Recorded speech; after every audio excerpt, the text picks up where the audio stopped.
Good afternoon, table tennis fans. Welcome to Major League Table Tennis Cross Division. The only and pitting all East and West Coast teams against each other in our Final Four championship here this season. First, let's welcome out our umpires. On court one, Jinbao Ma and Joanna Kestovich, and on court two, Bill Engelbrecht and Ling Fan. And behind them, our teams. On court one, we've got Carolina Gold Rush, the top-ranked team in the East, taking on Bay Area Blasters, the second-place team in the West. On court two, we've got Chicago Wind, the fourth-place team in the East, taking on the Portland Paddlers, third in the West.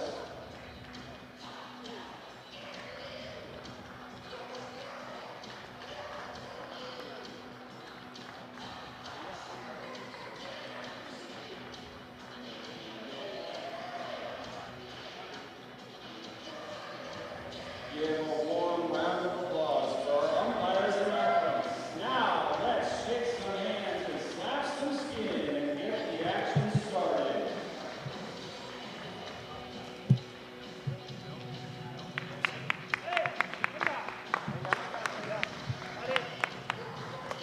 We welcome you to Rock Hill, South Carolina, where today we make a little MLTT history.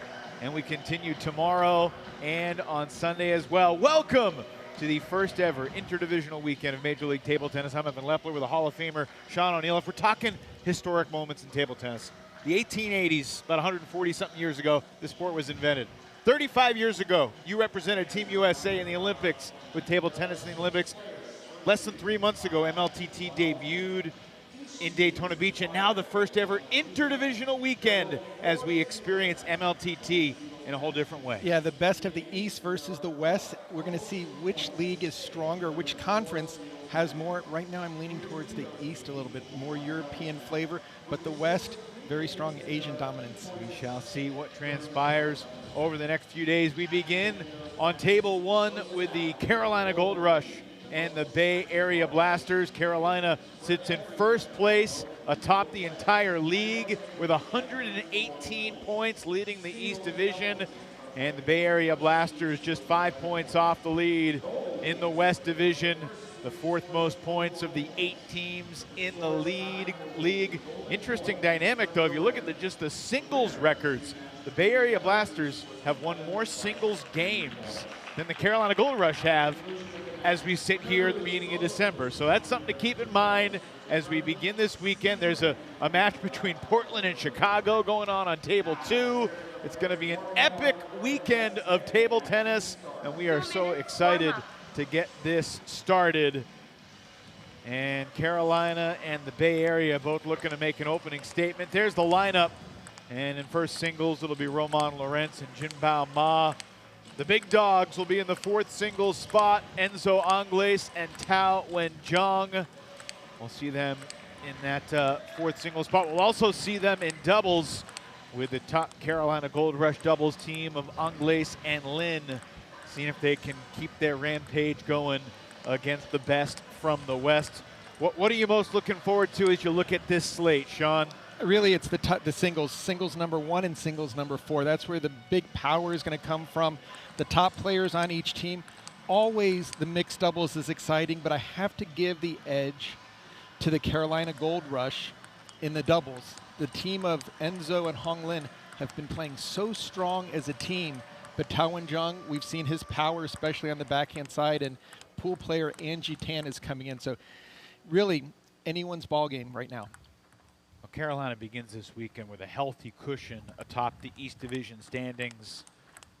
It's going to be tough for anyone else to really catch them unless it's a real disaster. But the West is wide open right now. I mean, just 20 points separate first place through fourth place in the West. And there's 18 points separating the Gold Rush from second place, the Crocs in the East. First singles match of the day here on table one, Roman Lorenz and Jinbao Ma. Now, Ma made his MLTT debut just a couple weeks ago in Pleasanton, California. Roman has been one of the staples of the Gold Rush. What were your impressions of of Ma's debut a couple weeks ago out in the East Bay. He played really solid in his first matches, but then he ran into David Macbeth, who really upped his level and took 3 points for the Texas Smashers. So Jinbao Ma has to get going fast. He has a great reverse pendulum serve. He likes to get his forehand into play. Roman Lorenz is going to have his work cut out for him, but he's got great footwork. So keep an eye on the feet of Lorenz and the serve of Ma. All season long, we've wondered what would it look like when the East would face the West. Wait no longer. Here we go. Ma to serve.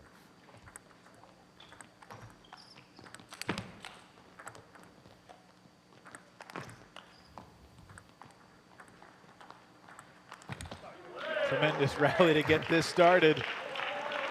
Lorenz got a little fortuitous ricochet off the top of the net to take that opening point. Roman has been very steady. He's 14 and 13 overall in singles.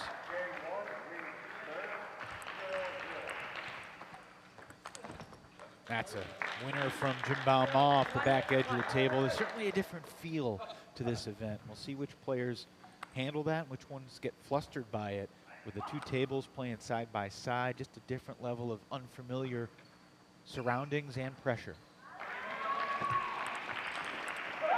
Excellent play there by Roman Lorenz. Quick serve, getting his forehand into play. Jinbao Ma has been playing extremely well on the international stage. Got to the quarterfinals of a recent World Table Tennis event, losing to one of the LeBron brothers. Very close match. So Side out forehand winner from Lorenz, and he's up 3-1. The one thing I'm sure is that the Carolina team has been watching videos of Ma from his international matches where he has done so well. Little scouting to make sure they know where to return the serve to. That time Ma able to turn the corner and get his forehand into play. Very lethal on his step around from the backhand corner.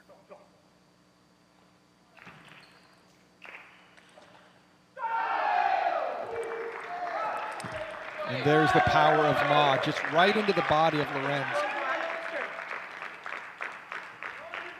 Lorenz plays with a lot more spin, a lot more control. Ma wants to finish the point as quickly as possible with his forehand. My first impression on the atmosphere, Sean, it's like a big golf tournament where it's usually quiet, but then you just hear a roar, and you're like, oh, what was that roar for? 2 tables side by side. And that's a great over-the-table loop by Lorenz. Of course, our focus on table 1, Adam Bobrow and Matt Hetherington have the Adam Cast on Adam Bobrow's YouTube page. On table 2, you can pull them up, watch them side by side, just like us.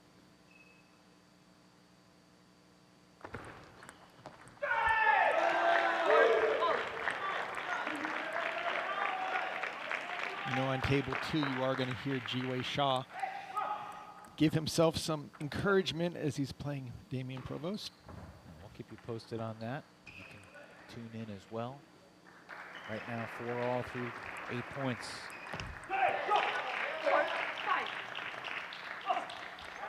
You know, Evan, when we talk about the East versus the West, the high number of French players on the East, they're more active in professional leagues in Europe.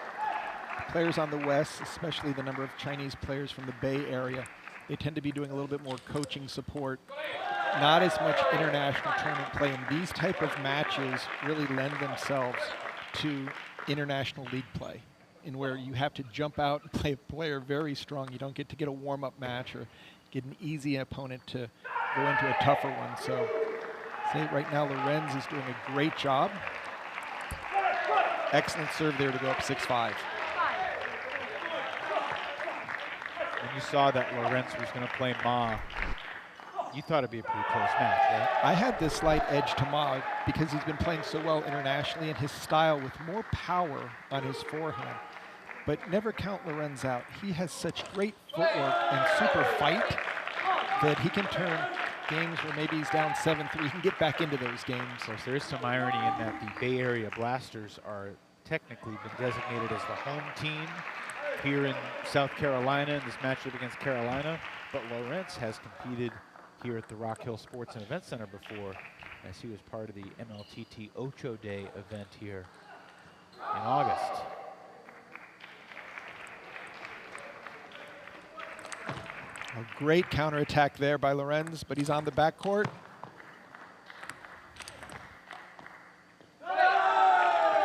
Ma able to take the lead at 7-6.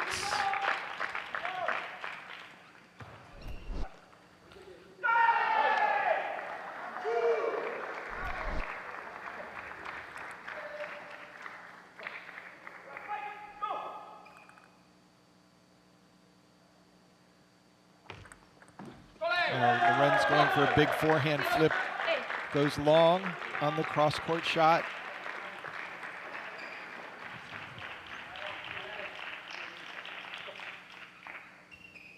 First real pressure moments of this opening game for Romain Lorenz on his serve.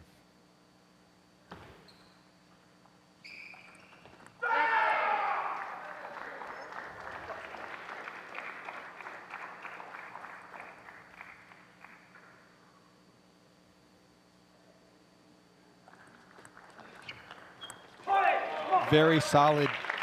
Romain getting his forehand into play off the serve. He has to be attacking if he wants to win this game.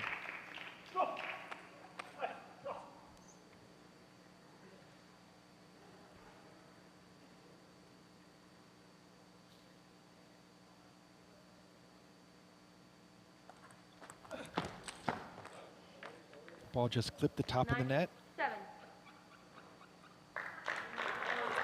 So Ma can see the finish line now as the serve comes back his way, up 9-7. Opening game, opening singles match, opening team match of this epic interdivisional weekend.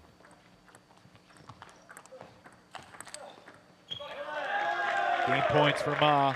Ma, very strong defense there on the backhand side.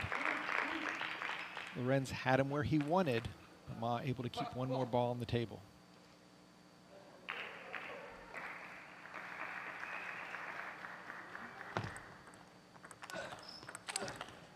Too good.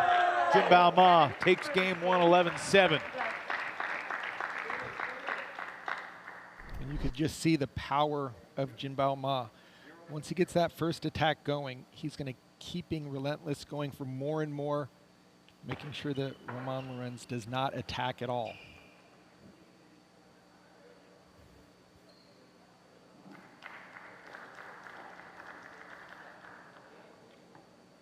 Romain led that game 3-1, so Jinbao closed 10-4. Pretty convincing performance down the stretch to get the Bay Area Blasters on the board. See Tao Wen Zhang, Coach Maggie Tian. Of course, one of the great stories of the Pleasanton weekend was the MLTT debut of Tapa Bray. Exactly. For the Blasters, coming off the MLTT staff to show his stuff, earning a point. Jumping into the doubles. It was following from afar, I'll tell you, Sean. It was incredible to watch. It was riveting. You know. And he even had, I think, 2 fans with signs. Yeah. Well, he Top of the world. He was a fan favorite. Tapa's back to being a free agent, and frankly, MLTT has signed him to a long-term deal for many other responsibilities, but it's good to know that he's here, just in case. Lorenz serves to begin game 2.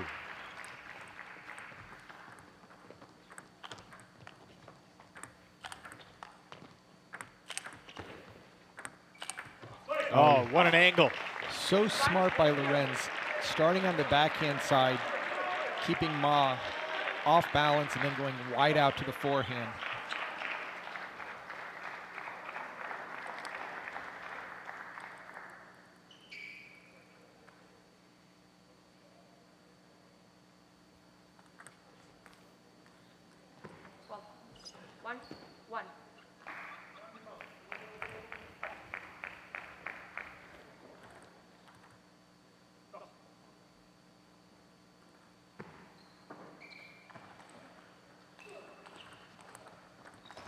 Oh, great misdirection there by Ma. That forehand serve that Ma is doing, we call it a reverse pendulum, and he's changing the amount of spin, both sometimes backspin, sometimes side spin, sometimes top spin. Not easy to keep the ball low, and if it pops up, Ma's there for the finishing shot. How many different types of spin can he create with that reverse pendulum release? Probably 4 or 5 that he'll go to, again, with the underspin, side spin, top spin, but then there's the variation of side under and side top. Occasionally, he'll move it deeper just to jam the opponent.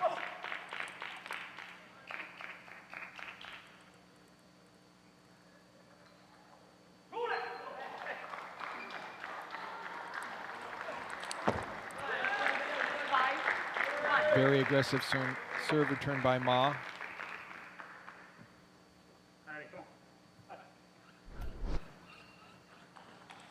You said you thought Ma had a slight edge, but he's currently cruising. And he's looking very strong after coming back in game 1. He's outscored him 15-5 in the last 20 points played. Oh, but Lorenz has an answer. How saying did he's not done Lorenz yet. get that ball out of his body? That was it, perfectly struck into his elbow area, and Lorenz somehow managed to get away from the ball to return.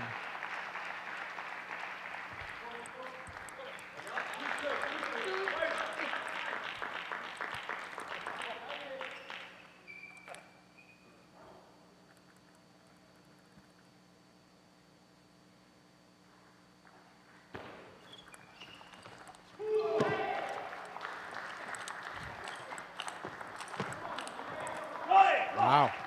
Good power hitting from both players. And again, credit Lorenz's footwork. He did not give an inch, even though he was on the defense, to keep that forehand going. Felt like Jinbao Ma was in control of that point. Yeah, he was sending bullets over, and Lorenz managed to keep him back on the table. Lorenz needs this point.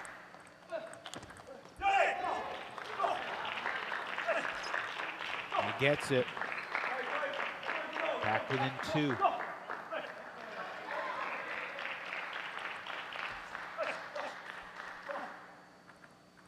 Roman trying to fire himself up.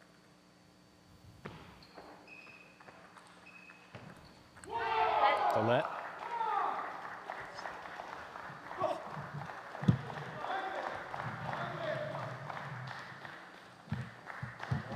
Wow. My. Not a good time. Trying to do too much. 6, 5. You think this will be a simpler serve here? Yeah, and he'll make sure the first bounce is closer to the net. That was a great third ball attack there by Ma. Just see the pace and speed of his first attack is that much stronger than Lorenz.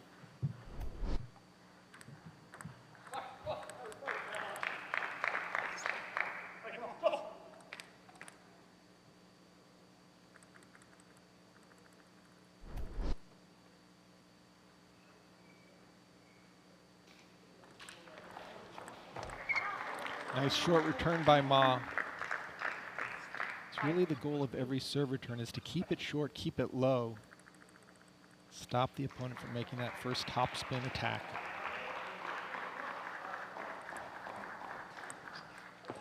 Did it once again. Yeah. Handcuffed him. Excellent, excellent drop shot.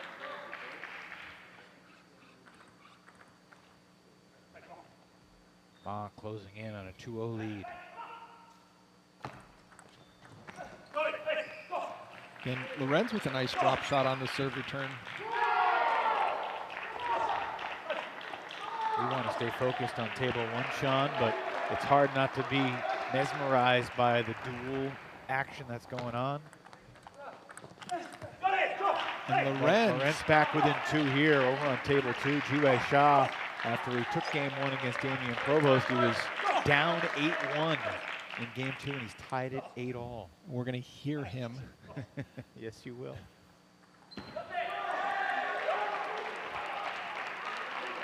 Nothing is more frustrating after coming back 6 or 7 points in a row. And now Ma with a couple of game points here to go up 2-0.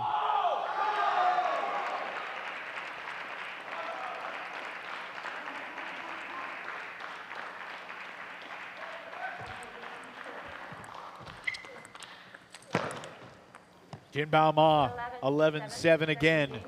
And the Blasters in front 2-zip here in this opening match here in Rock Hill. And again, this is going to be a big challenge for Lorenz. He's got to forget these first 2 games and just treat this 3rd game individually. It's not a matter of trying to lose 2-1. He has to get the 1 in order to keep his team from being swept in that very first match, which you don't want to have happen in your initial match.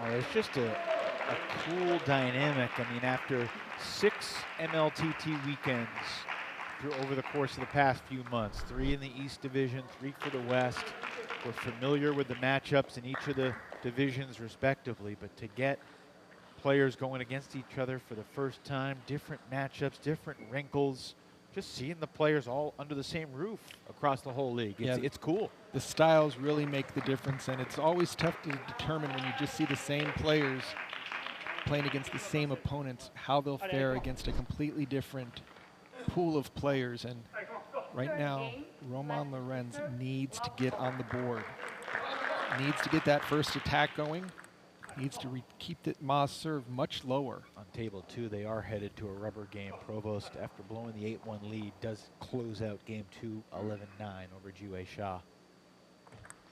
Now here, Jinbao Ma seeking the sweep. Oh, that's a great opening there by Lorenz.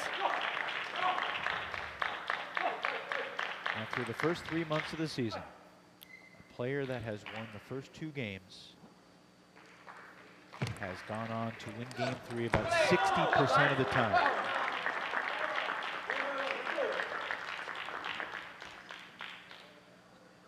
Now, West Division players have been more likely to sweep than Eastern Division players.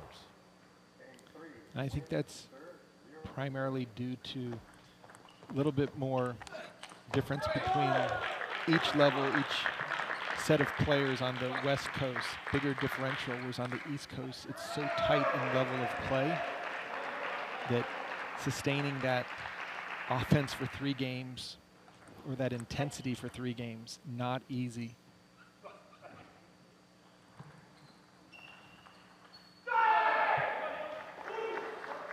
But we will know after this weekend which conference is stronger for sure. Ideally, yes. However, there are some key missing pieces, to be totally clear, that just create more intrigue as we head toward the championship. For instance, Portland Paddlers are pretty clearly missing their top dog. Exactly, with Cole. Yeah, Cole not being here. And that's too bad. However, if Portland can sneak into championship weekend in April as one of the top 2 in the West, they're currently number 3 at the start of the day, only 4 points behind the Blasters for the 2 spot. And then we could get, Cole against Enzo or Gorak for the first time on the even grander stage.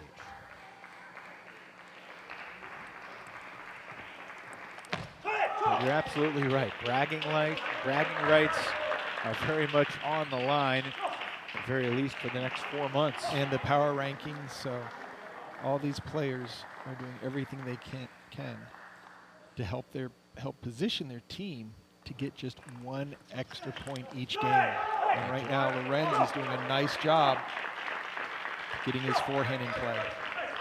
Currently 50 players are ranked in the league. You have to have a certain number of matches played to be in the rankings. Jinbao Ma, since he only was able to be a part of that weekend in Pleasanton, is officially unranked right now by MLTT standards. Roman Lorenz out of the 50 players, number 24. So firmly entrenched in the middle of the pack. I think he has been an excellent player for Alex Yang, especially when you consider he's a 5th round draft pick. He's overperformed from the draft perspective for sure. Jinbao Ma, the 2nd round pick of Coach Maggie Tian. We'll see the 2 first round picks in doubles and then the 4th singles match with Enzo and Tao.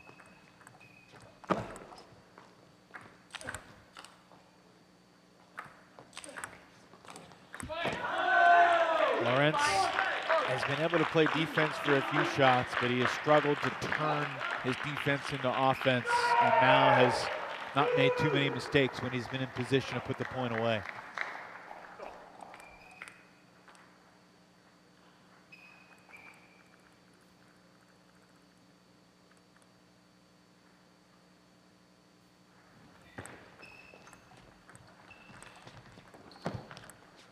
Wow, the duel of short balls back and forth. Lorenz the first to go for the big backhand, unable to even connect with the ball.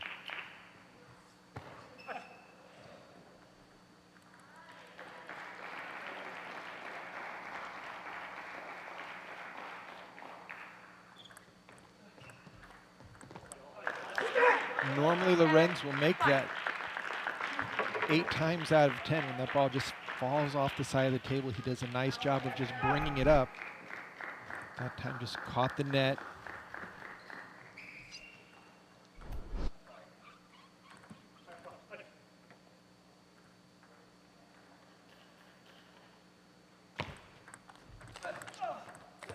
And that ball touched Lorenz's shirt.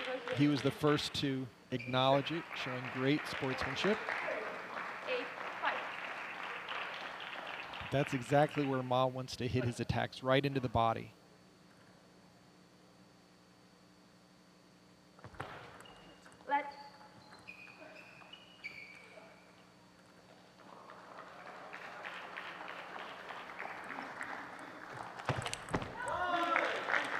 Such big forehand power by Ma.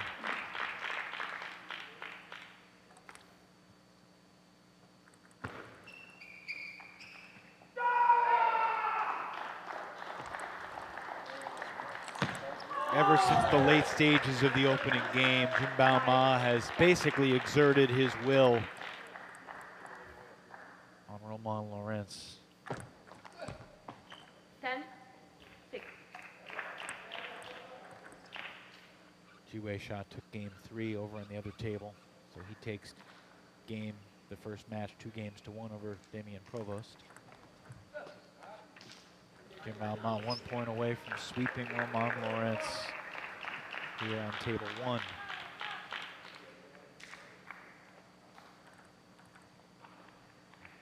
Chat with Ma after he finishes this match and review the format as well.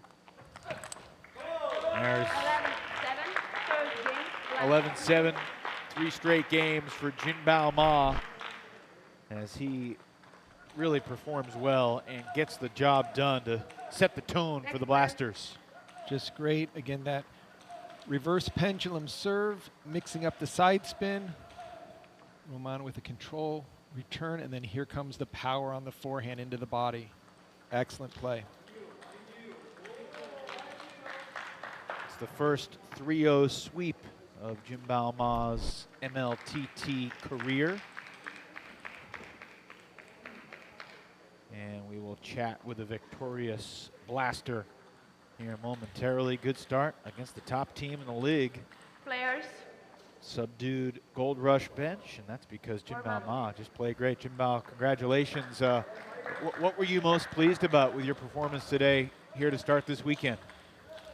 I think today I played well. So before the match, yesterday I prepared for today's match. I think it's well. How familiar were you with Roman's style and game overall? Before I played him one time, and his style is a little bit not too much strong. So I think I just focus on the ball. So if I have fun ball, I just add quality to kill the ball. So was your idea with your attacks always to go into the body instead of far away? Was that the main tactic? I think is if loop, you need to watch the opponent. Don't just free, just to make sure table. You need to follow the opponent. What are the big goals for the Bay Area Blasters here this weekend? Is win every team. Keeping it simple. All right, great way to get your team off to a great start. Thanks for joining us, and we'll see you in the Golden Game in a bit. Okay, thank you. Thank you. That's Jinbao Ma. 11-7, 11-7, 11-7.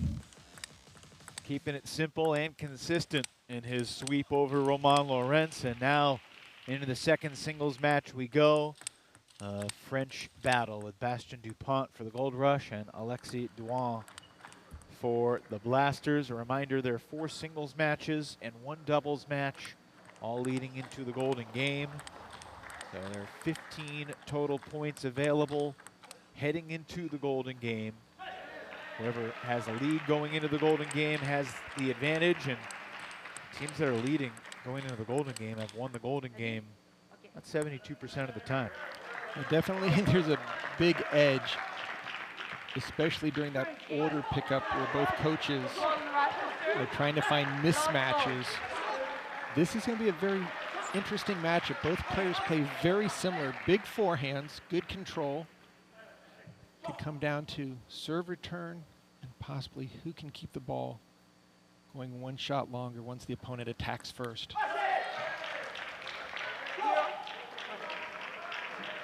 During warm-up, Bastien Dupont looked a little bit stronger.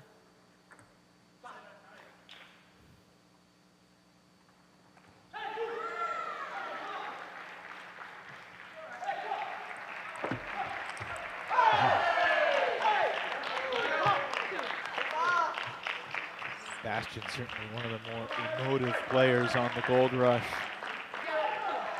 23 years old. When he came to Daytona Beach for the first MLTT weekend, that was his first time ever in the United States. Douan fired up as he gets on the board, the 26-year-old from Paris. Just great backhand play by Douan.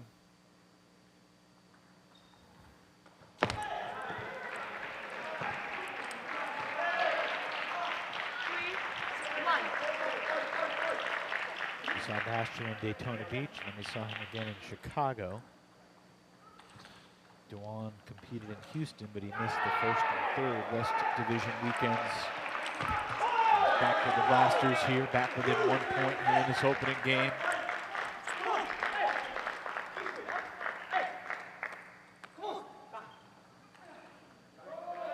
The Blasters probably recognized that it was imperative to get off to a good start in singles, because Carolina's doubles duo has just been so dominant. Yeah. Just a style partnership with Enzo Angles. Lefty covering the whole table, a lot of power. Then Hong Lin, great touch, great blocks. Enzo is 21-6 in doubles overall. Most of those wins have been with Hong Lin. And she's been outstanding in Golden Game as well.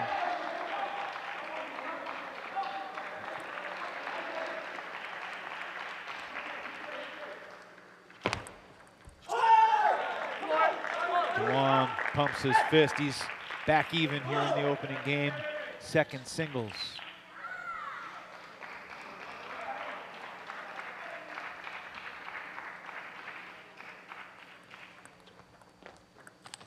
Oh, great serve return. Really caught Bastien kind of flat-footed on the return.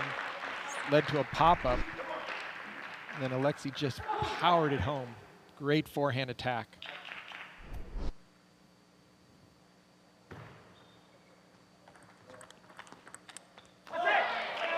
Now, Sean, one of the interesting takeaways from the first 3 months of MLTT is you look at the standings, and the two teams with the best singles records overall are both in third place in their divisions. So that just goes to show you it's not all about winning singles games. It's doubles and Golden Game huge as well. And the two teams that have the most singles wins are both 3 and 6 in Golden Games. You've got to be able to win and sweep those 4 points in the Golden Game. I mean 6 points. Oh well, yeah. Sets of 4. The sets of 4. The sequence of 4s. The word I've been using. And this can put a ton of pressure on the Gold Rush. If Alexis Douan is able to win this first game and go up 4-0, then just getting on the board would be pressure for Bastien Dupont. And that's a nice backhand over the table on the serve return. Good control, but more importantly, great placement. Obviously, we're seeing half of the teams in the league playing now. We'll see the other half later today. 3-team matches today, 3-team matches tomorrow, and 16 matches today, 6 tomorrow, and then 4 more on Sunday. 16 total team matches on the weekend with each of the 4 teams in each division playing the other 4 teams in the other.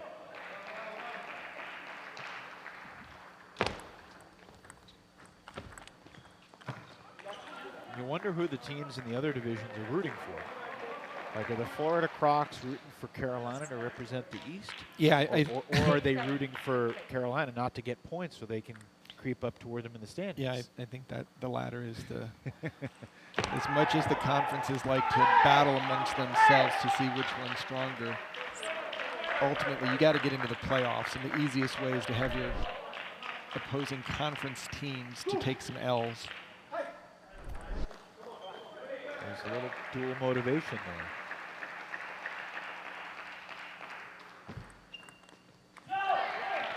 Duan went for the same over-the-table backhand flip, just sent it long. DuPont would love to get to game point after this serve.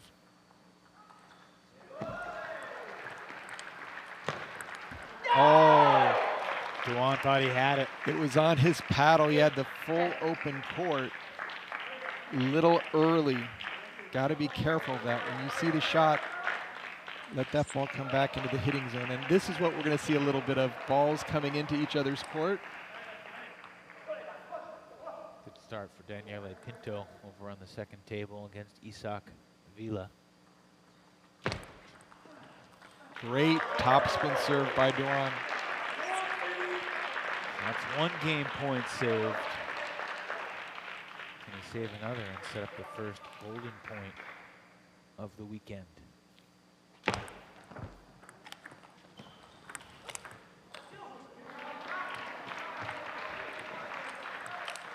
What a point from Bastion DuPont. He throws in a snake to change the tempo, and then he puts it away with a powerful forehand. DuPont takes game 1, 11-9. And that lob to an edge ball definitely did not hurt DuPont's chances of winning the point, as he got up to the table as quickly as possible. Great forehand topspin to get the gold rush on the board.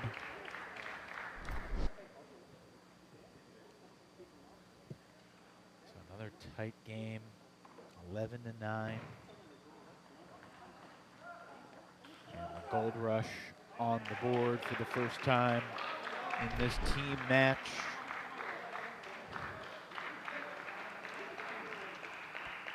Not an easy ball to get back, although it was coming off of a lob. That edge really sent it to the far right. Duan kept it in play, but DuPont had the presence of mind to get up to the table as quickly as possible to counterattack.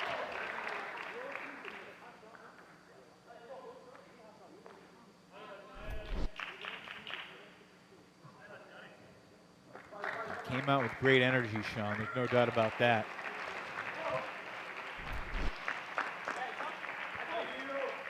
See both the players right now running to their sides, Game, last serve, loud full of intensity. Duan needs to reduce some of his errors. His backhand has been a little bit sporadic. It's a very good shot when it lands, but he's also missing a number of easy balls.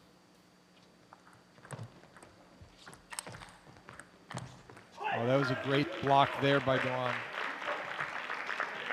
Not easy to use the backhand on the forehand side.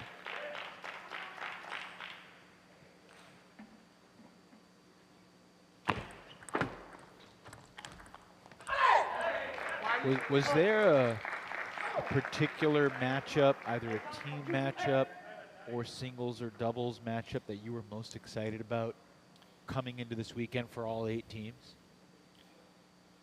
Yeah, I'm really following the Chicago wind.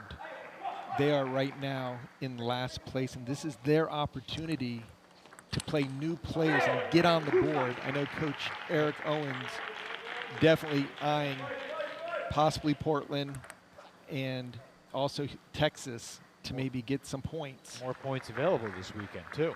A lot more. So Typical weekend, you play 3 team matches. Here you play 4. It's unrelenting. Both Carolina and Bay Area will be back on the table in prime time tonight. Carolina against Portland, Bay Area against Chicago.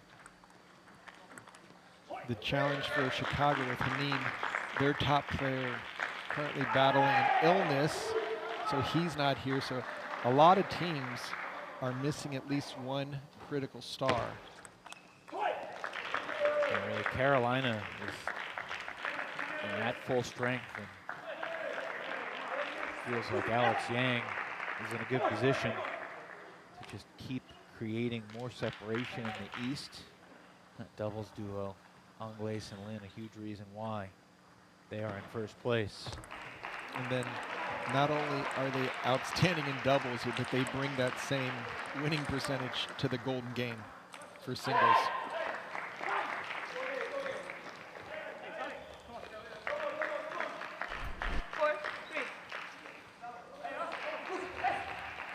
DuPont continuing to win a lot of points from the back court.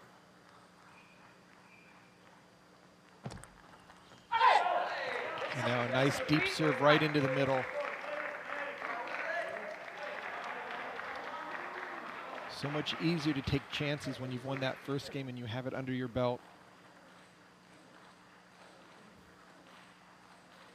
DuPont would love to sweep here and even up this match at 3 apiece.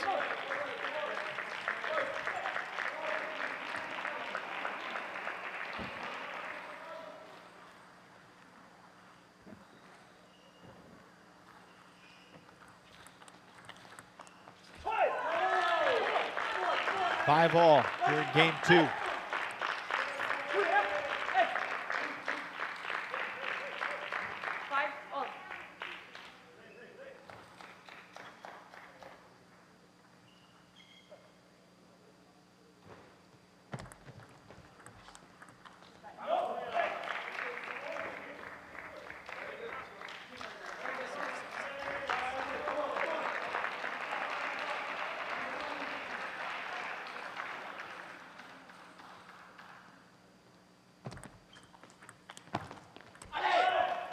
DuPont just continues to get the job done with his forehand.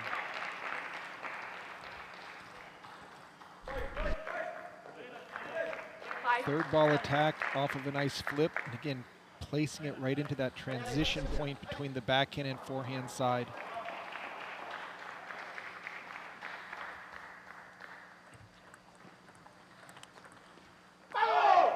DuPont's an easy guy to root for. He wears his emotions on his sleeve.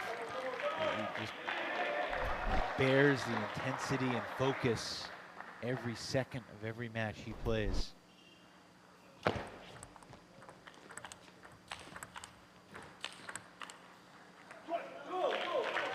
DuPont has to be careful. If he backs up too early, Duan will definitely take his time, keep attacking to the backhand side, look for the unforced error.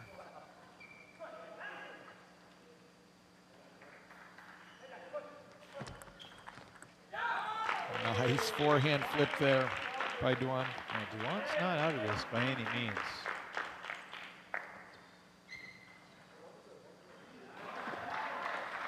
Question is, can he get over the hump?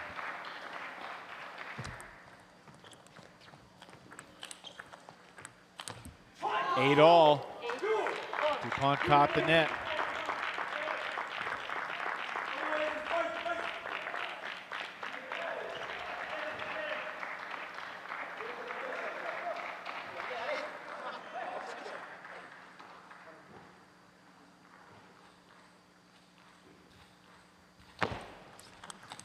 Oh, goodness. Alexi Duan had the answer, and it was the right one. DuPont steps around this serve that comes off the side of the table, somehow Duan keeps his racket in the path of the ball and just redirects it down the line for the winner. Remember that point at 8-all here in game 2. He was down 8-6, Sean, and now he's got game points at 10-8. This is what the Blasters want to do. Keep that 3-0 initial lead intact.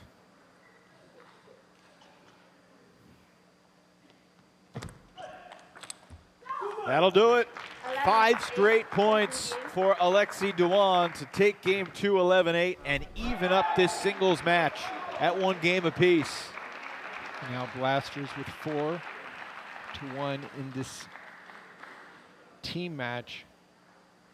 But Duan did a much better job getting his attacks to land and getting them into play.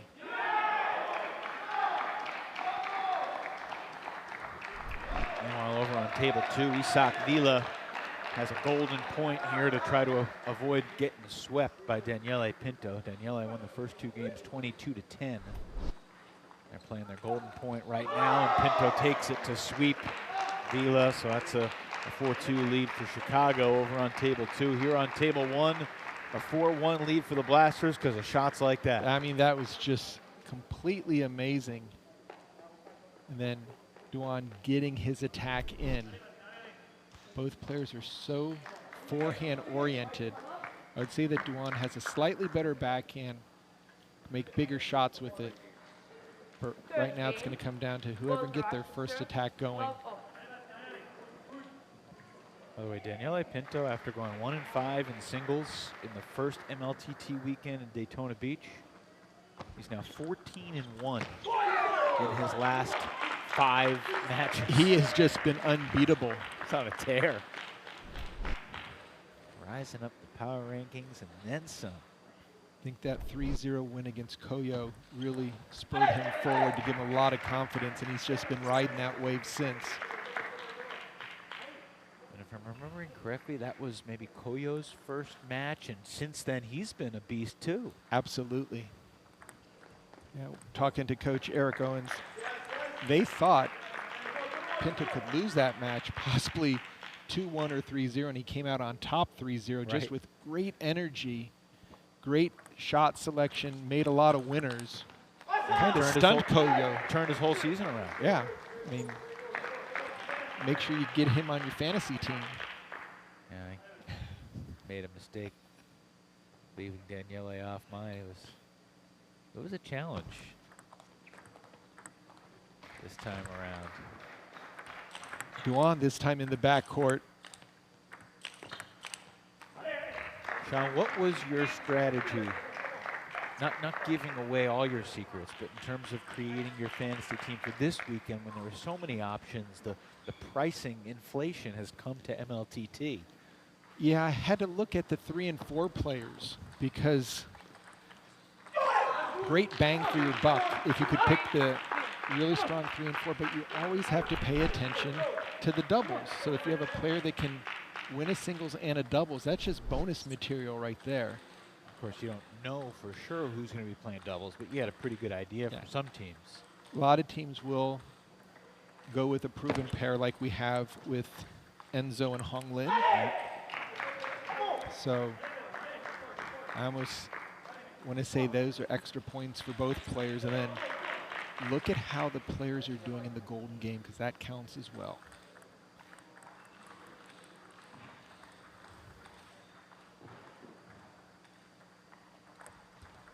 And then I just have some fan favorites as well.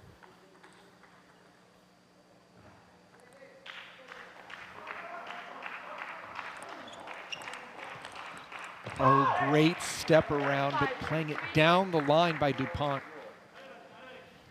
What's the most important factor as these guys switch sides here? Who's going to win this match?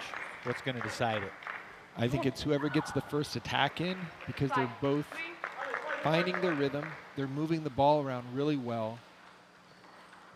DuPont making a number of nice down the line shots. But the backhand, Duan, very strong over the table. Big point right here.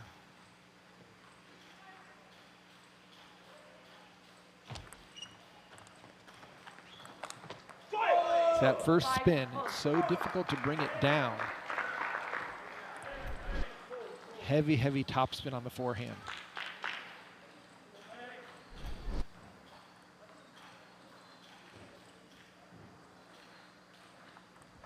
Oh, big mistake there. 5, 6,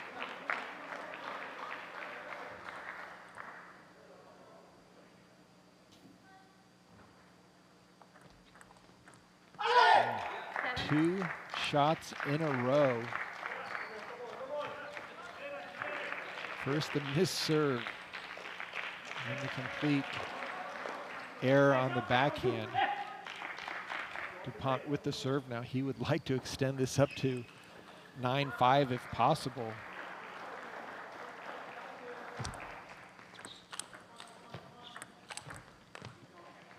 That's just solid forehand play by DuPont. Got the first attack in. Very strong forehands. This would be a really nice win for Bastien DuPont if he can finish this off. The reason I say that is Alexis Dewan entered this weekend 5-1 in his MLTT singles career. It was just 2 team matches in the Houston weekend in October.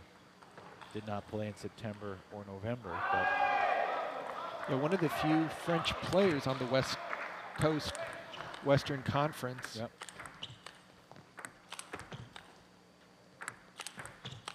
Oh, had a chance there to make that backhand. But again, DuPont seizing the forehand. A lot of pressure. you like the decision by Dewan to try and snap that back and change the momentum of the point? Yeah, you have to take some risks. And right now, DuPont's forehand has just been on fire this third game. Forcing the issue. And now with 2 serves, he'd like to finish it right now.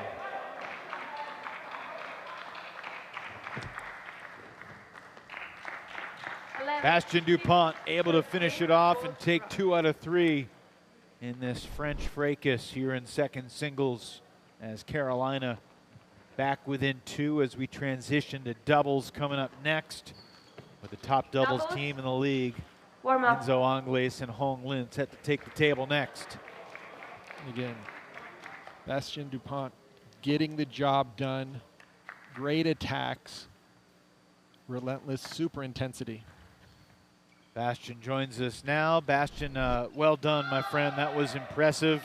It felt like you came to the table with great focus and intensity today. What was your mindset as you took to the table, particularly with your team down 3-0 after the first singles match? Yeah, with my team down 3-0 was tough to start the game. We know each other because we are French together. I don't feel so comfortable with his game, so I have a lot of pressure, I could say, but I managed to stay calm and managed to win 2-1 and bring 2 points for the team. What did you say to yourself after game 2 and you lost that one? What was the difference in game 3? After be up like 1-0, 8-5, I think, I little bit stopped to play. Like I didn't go to win the point. I more wait that he missed and was not the good mindset, and I tried to change after the second set to go to win my point. It also seemed like his backhand was very strong throughout the match, but you found a way of getting your forehand into play. Yeah, sure. And also your backcourt game, you did very well, while his backcourt game really didn't help him so much. Yeah, I know he's really good with backhand and not so good with this forehand, short forehand. So I try to keep him a lot of time short forehand to be able to me attack first.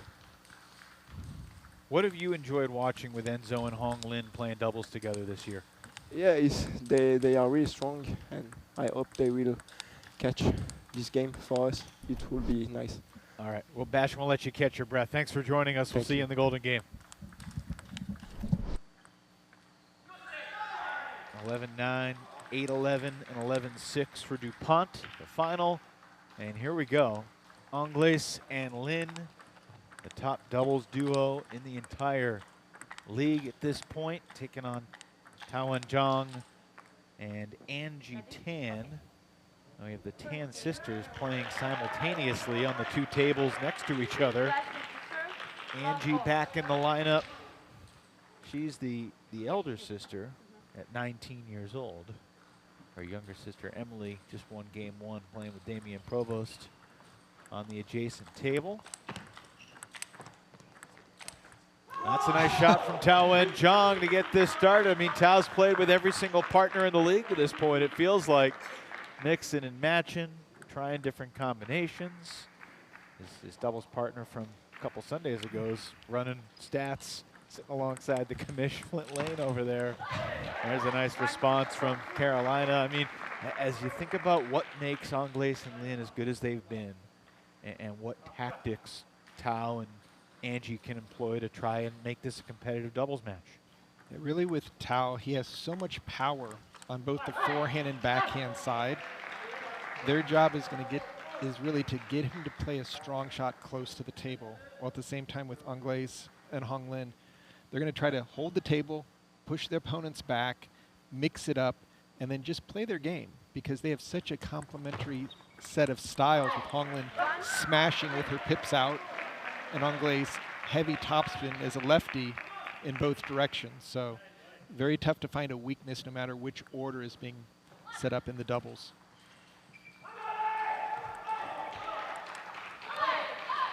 Angie Tan is going to have to be careful not to go for too many offensive shots and literally take the ball out of her partner's hand.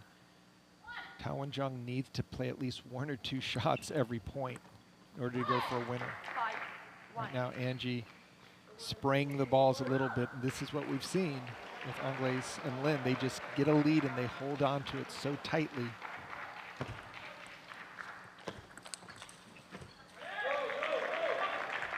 Even on that mistake, Angles was in the driver's seat.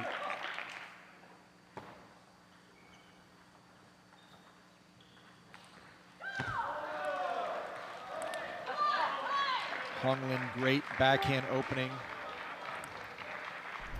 Even with the pen holder grip, she's able to make a lot of topspin on that reverse pen hold backhand side. That time she tries to crack one down the line, goes long. Hong Lin is not only the top-rated female player in the league, and it's not close, but she's number 3 overall in the power rankings right now, behind Enzo and Portland's Collet. And it's due to her effectiveness. She's just getting the job done in the golden game, mixed doubles.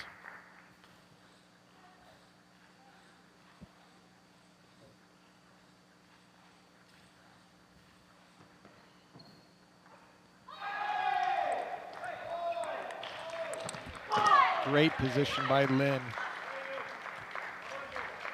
Angie Tan with a nice backhand, but Lin just covered the angle, went right back into the wide backhand corner of Tao Wen-Zhang.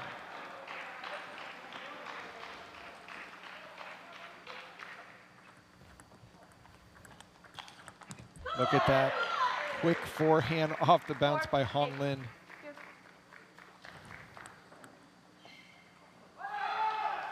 It has been tough for Tao Wen-Zhang to find consistency in his doubles, just because he's played with so many different partners over the course of the season thus far. The doubles is, the goal is to try to play as one unit out there, not just 2 players playing offense, but setting your teammate up, especially on the serve and serve return. You'll see the players giving hand signals on every serve, letting their teammate know what type of spin, what type of depth might come on the ball. Right now, the Gold Rush looking very strong to take game 1.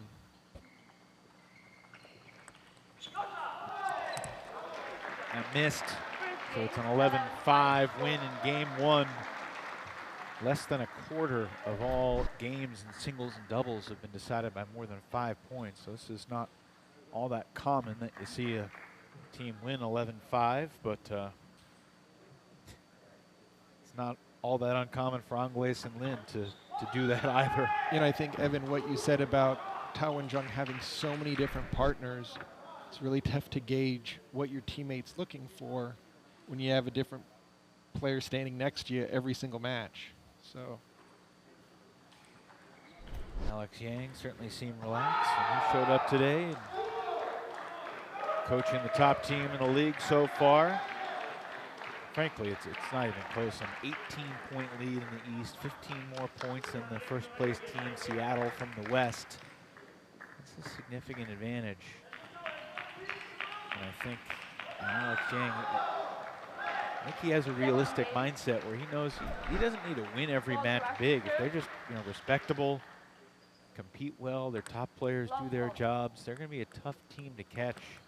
He did a great job in the draft. Just really all the top players here this weekend when so many teams have members missing. And look at that combination there.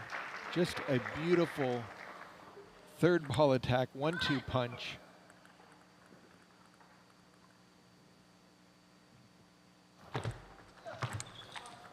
Oh, and that time Angie Tan, great backhand attack.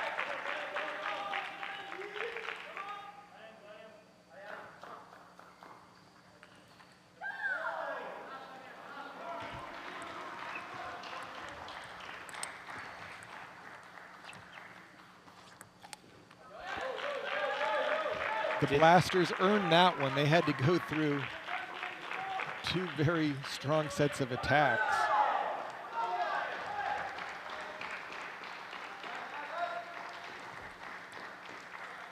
And there's an aggressive serve there by Tao Wen-jong. In doubles, the serve receiver has the advantage because you know the ball's coming cross court. You don't have to move to play it. That time Tao's serve went longer than Lin expected. And that's why Tao Wen-jong is playing doubles for the Blasters. His ability to score points directly, especially on any loose point.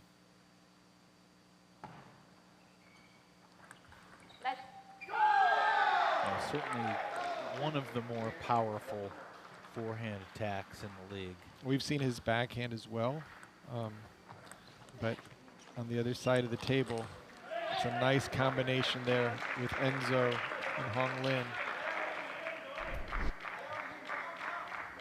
Curious, Sean, if you agree with Matt Hetherington's claim from the Chicago weekend that Jishan Liang had the best forehand attack in the league.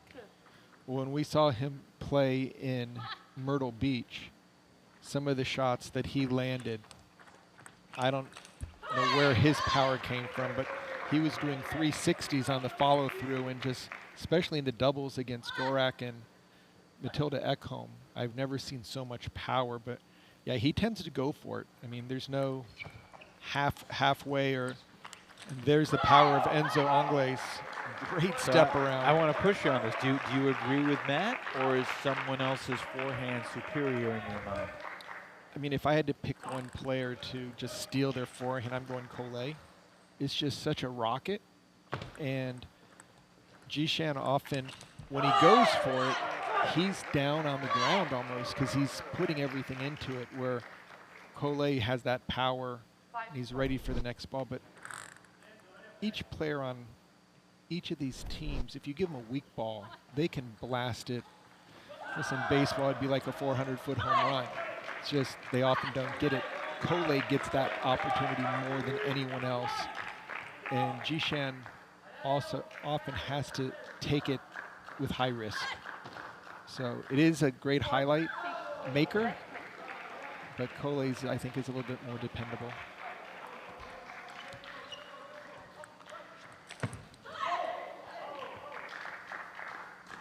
You can just see the amount of pressure that Tao Wen-jong has to undertake to get his forehand in right now. Enzo Angles just moving the ball around, letting his partner do a lot of the work. That's some beautiful placement there by Angles. Just inside out, finding the open court.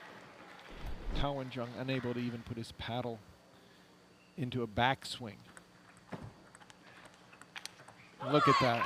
That's perfect doubles there. One partner spinning, the other partner smashing. And it's the versatility of Angles and Lin. I mean, They ju- either can set up the That's other one. that's the key, Evan. They both set each other up. So anytime they're playing the ball, they're not forced to just keep it on the table.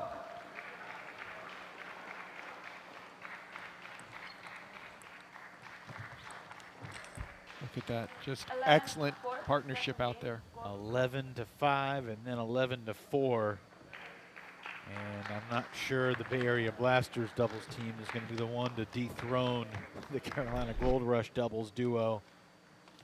These two players A little together, soccer action going on there by Tao and Jung, but I mean, together, Hong Lin and Enzo Angles are now 21-5. Angles also went 2-1 playing a doubles match with Bastien Dupont early in the season, but 21-5 between the two of them is not even close. and what makes it even more special is that, of course, each team has to play a female in one of the matches, whether it's singles or doubles. So they do outstanding in the doubles match, and then Hong Lin comes in on in the golden game and is holding her own and actually. She's won 64% of her I mean, points in the that's- Golden Game. She's one of the best Right. numbers in the entire league. So obviously the coaches are trying to create the matchups, and when certain styles are there, Coach Yang is making sure that Hong Lin gets an opportunity, whether it's to play against the other female players or she's done well against the male players as well. So this in a nutshell, you're seeing how the Carolina Gold Rush have won most of their matches. Even when they stumble in singles like we've seen so far today, with Lawrence getting swept 3-0. This Dupont did bounce back to take 2 out of 3, but Angles and Lin seemingly in command of this doubles match. Big point.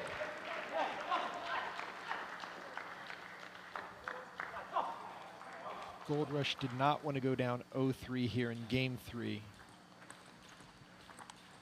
That ball caught the edge. 3-1.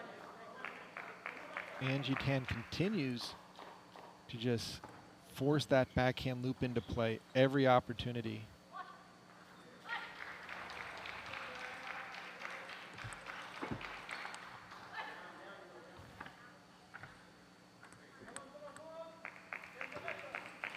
Angie's backhand opening much stronger than her forehand opening.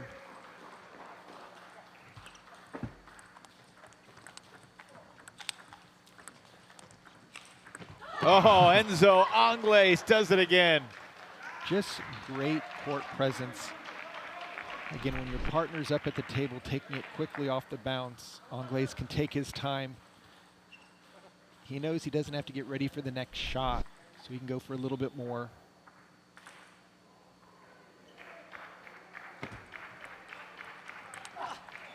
Oh, great placement. 2 strong backhands by the Gold Rush.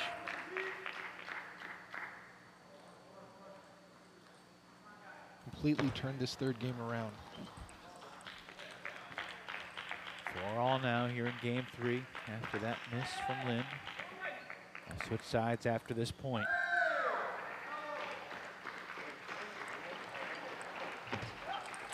That's so solid. Angles can go in either direction when he steps around the backhand. Get your full analysis later on, and I'm looking forward to the third singles match between Kai Jong and Adigawani. But when we see Enzo and Tao match up in singles, what are your thoughts about how those two players will square off stylistically? I just think that Enzo's been playing with such confidence. Been a little surprised the challenges that Tao and Jong has had in his overall record so far in the league. I think the Blasters had much higher hopes. Oh, look at that shot by Angles, just off the bounce, down the line. You said he's got some confidence, did you? And he's just, again, well, when your partner can do what Hong Lin can do, you can take bigger chances, go for bigger shots.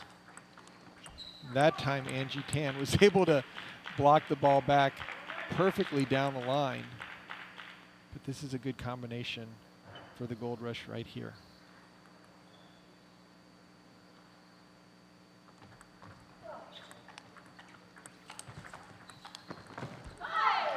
Both teams doing a nice job of 5, keeping the attack going. And yet, the movement from Angles and Lin, there's just a gracefulness to it, where it feels like they're always in control, they're always moving as one.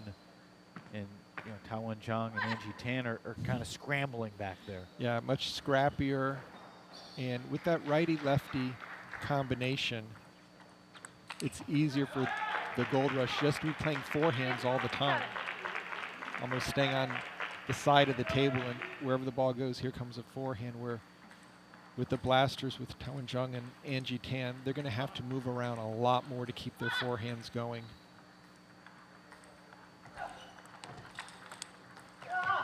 Deep serve, but a rock-solid block by Enzo Angles. Just no difficulty keeping that ball nice and low down the line. Angles and Lin closing in on another double sweep. And look at that forehand power by Angles. Angie Tan's going to have to take a risk on that serve.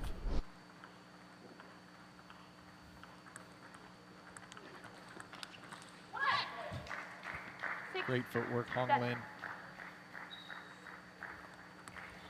Each of the 3 games has been close for a little bit, and then the Gold Rush have pounced, saving 1 sweep point. A long uphill climb still ahead. One more serve for Tan. That'll do it. 11-7. 11-5, 11-4, and 11-7. Angles and Lin keep on rolling. The dynamic duo for the Gold Rush takes 3 points here over the Blasters. And I have a feeling Next that players. Enzo is going to ask his partner. We'll see. And we're going to chat with Enzo here. The #1 player in the MLTT Power Rankings entering this weekend. Enzo Angles joins us now. Enzo, it feels like you and Hong just picked up where you left off in Chicago a month ago. What has been the biggest key to your and Hong's doubles success this season? Confidence between each other at the beginning, because she has quite low confidence, and so I had to be always behind to cheer for her. And now I need to cheer, let's say, less and less, even if we do a lot for each other. But now our game is getting better, building better and better. So yeah, let's see how it goes. First game, today very important, and yeah, mainly the most important is to fight and to try always to give the best and to not let any point. So even if we lose, but have the mindset to not let any point. At least not giving up on any point is very important. No, I definitely think that what you talk about, the confidence, more for her, she probably didn't want to disappoint the team, disappoint you. Now it seems like your styles mesh so well, where she's hitting the ball and you're spinning the ball. The movement, the placement, it seems like everything is working. Yeah, it's getting more and more fluid, and she feels better and better, I think. And so, yeah, I mean, double is like that. It's more you practice together, more you play together, better you are. So there we are, and hopefully we can make it again and again. Enzo, what are your thoughts about facing Tao in singles coming up here in a little bit? Let's fight. We look forward to seeing it. We'll let you go. Thanks. Yeah, see. Keeping it close to the vest before the match. Appreciate Enzo's time. Before we see him in Tao in singles, it's Kai Zhang and Adi Gadwani, Ready? both representing USA in singles. And let's see, Gadwani played in one singles match and finished with a winning record. Took 2 out of 3 games on the West Coast a couple weeks ago in Pleasanton. Kai Zhang so far this season 10-8 in singles, and he'll serve first. And one thing we can be sure of when we see Kai Zhang play, he's going to bring the power. Both his forehand and backhand have one speed, and that's finish the ball. He's not going to play control. Might not even play placement. Might just say, I'm going to go right into your strength, but here comes my strong shots. Adi's going to have to keep his mistakes to a minimum and stay up at the table. If he backs off, he'll give Kai Jung just too much time to unload, especially with his forehand. Let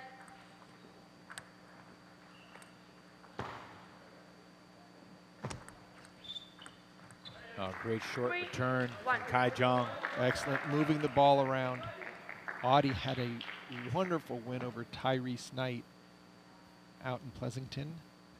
Super 3-game match. Well, they're all 3 games, right? So, but Audie came through after getting a little revenge from Tyrese from their initial match in Santa Cruz. And there's the power of Kai Jung. 5. And we've seen that from the very beginning of his Boom. time in Major League Table Tennis. Right, you blink, scores 5-1. Just no hesitation. I joked with Kai, asking him where that backhand came from in Daytona Beach, and he made it sound like he always had it. First time I've seen him. He was offended by Yeah, he your was like, what implication. are you talking about that I don't have a backhand rip? And I'm like, well, I haven't seen it in about 4 years, so it's a good time to bring it out for Major League Table Tennis. And that's a smart play by Gadwani. 3. Nice tight serve, and then just get that first attack in.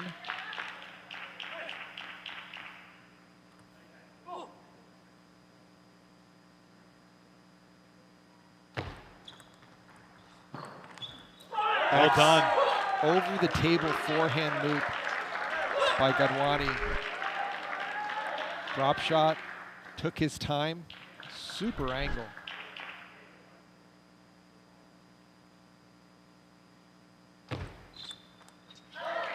Side topspin serve. Got to cover that ball a lot more. Nice hit from Gadwani. Snaps a 3-0 run.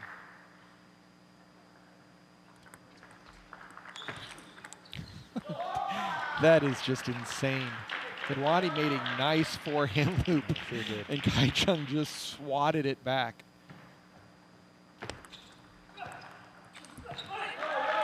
That's the backhand that I've often seen, where just a little bit of a rush, kind of pulling across the body. That's where Gadwani would like to play a lot of balls. Don't allow Kai Jung to decide the match on his forehand. Force him to play with the weaker side.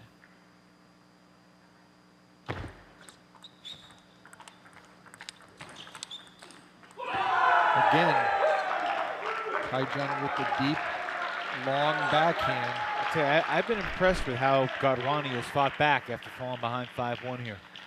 Excellent play. Playing within himself, not trying to go for bombs like he sees coming from the other side of the net.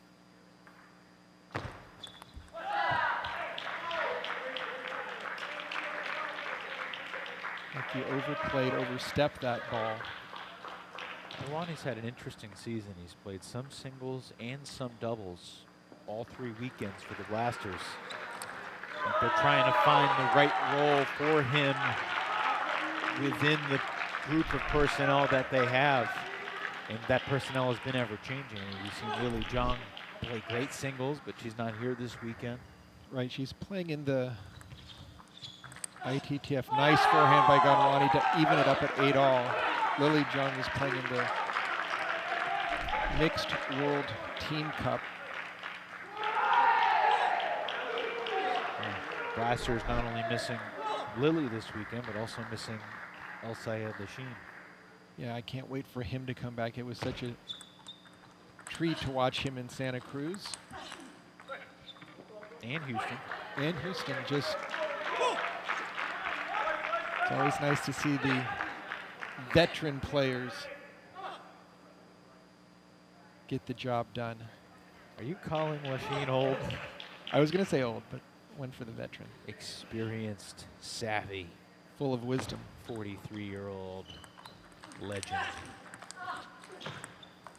What a great point by both players. Great rally.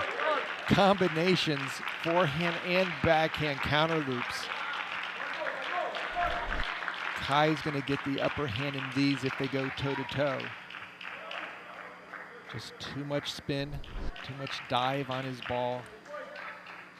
Godwani a chance on his serve here. Missed it. Overplaying on the short ball that popped up a little bit. And now look for Kai Jung to seize any opportunity if this serve goes long.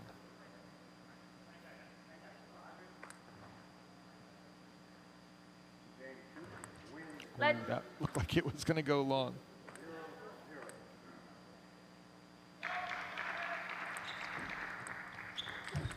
And that's just so much power by Kai Jung. Again, tight serve return, gets the drop, and then here comes the forehand. Jung takes game one, 11-9 over Adi Godwani to increase the Gold Rush lead to 6-4. And usually when there's a difference in playing level, the lower player really needs to get that first game. Kai Jung winning 11-9 is only going to give him confidence here in game two to go for even more offensive shots.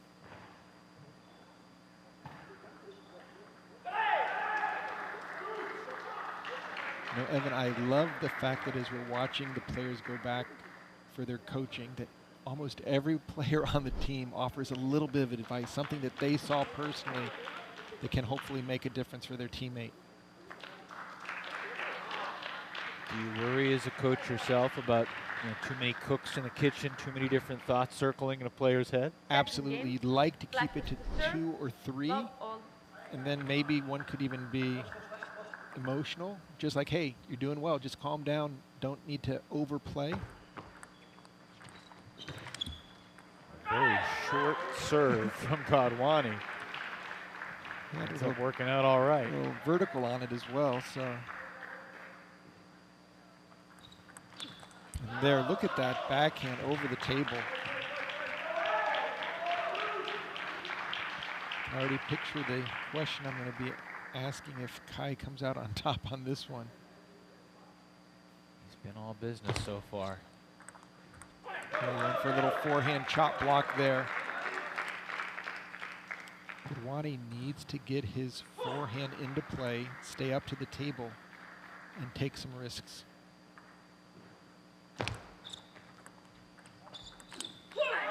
Good placement, deep into the backhand.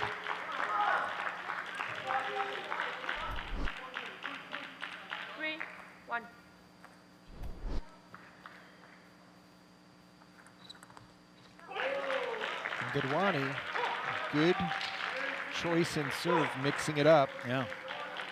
He's flustered Kai a little bit with a changeup. Doing really well here in game two. He had that ball. He should have made that one. Similar shot at 9-all in game one where he kind of had the opportunity and overcooked it. Yep, just lifted the elbow up. Needs to keep that elbow down, create the spin with his wrist and paddle, don't lift it up. You can see Kai going back to the forehand top spin hook serve. Just comes across it, adds a little bit of extra top spin, hoping to make the opponent not keep it short. So he's got something to swing at, and whoa. Does he still not have a backhand, Sean? He's not afraid to take it. Let's put that to rest. Yeah, I told you it's firepower, one side or the other. And Jung has scored 4 in a row to retake the lead. Timeout, Blasters. Timeout taken by Maggie Tien, and the Bay Area Blasters as Godwani is in danger of falling behind 2-0. He's been competitive, but in terms of matching up with Jung's firepower, that's a tough task. Yeah, well, he's trying to stay away from the forehand. So in order to do that, what do? You play it to the backhand side. And what does Kai Jung do? Pick your poison. He just rockets one past you on the backhand. The body language is way more indicative of you, 'cause this is a slow motion angle. And you see the ball. That doesn't look like the ball's moving that fast, but his facial expression says it all. Love seeing Bastien Dupont's energy for his teammate behind the play. But it's a good location. It's a good choice of where Gadwani's going. I think he's subscribing to something that I would say is that you'd rather see Kai Jung's backhand than his forehand. But when it's landing, what can you do?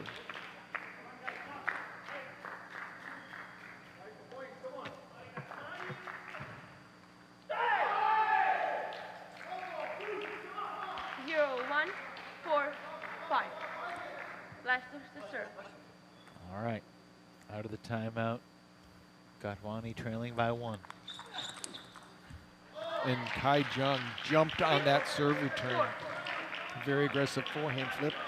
Follows it up with a great forehand loop off the bounce.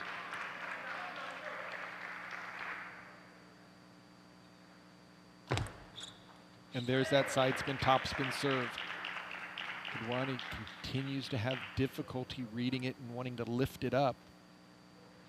Got to cover it and go over the top of the ball. That's smarter. 5-7.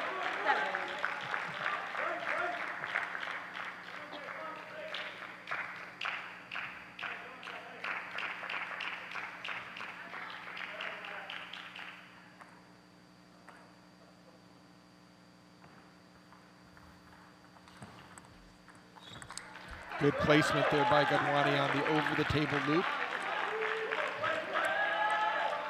You don't have to blast it if you place it to a good location. Even if you play for the Blasters? Correct.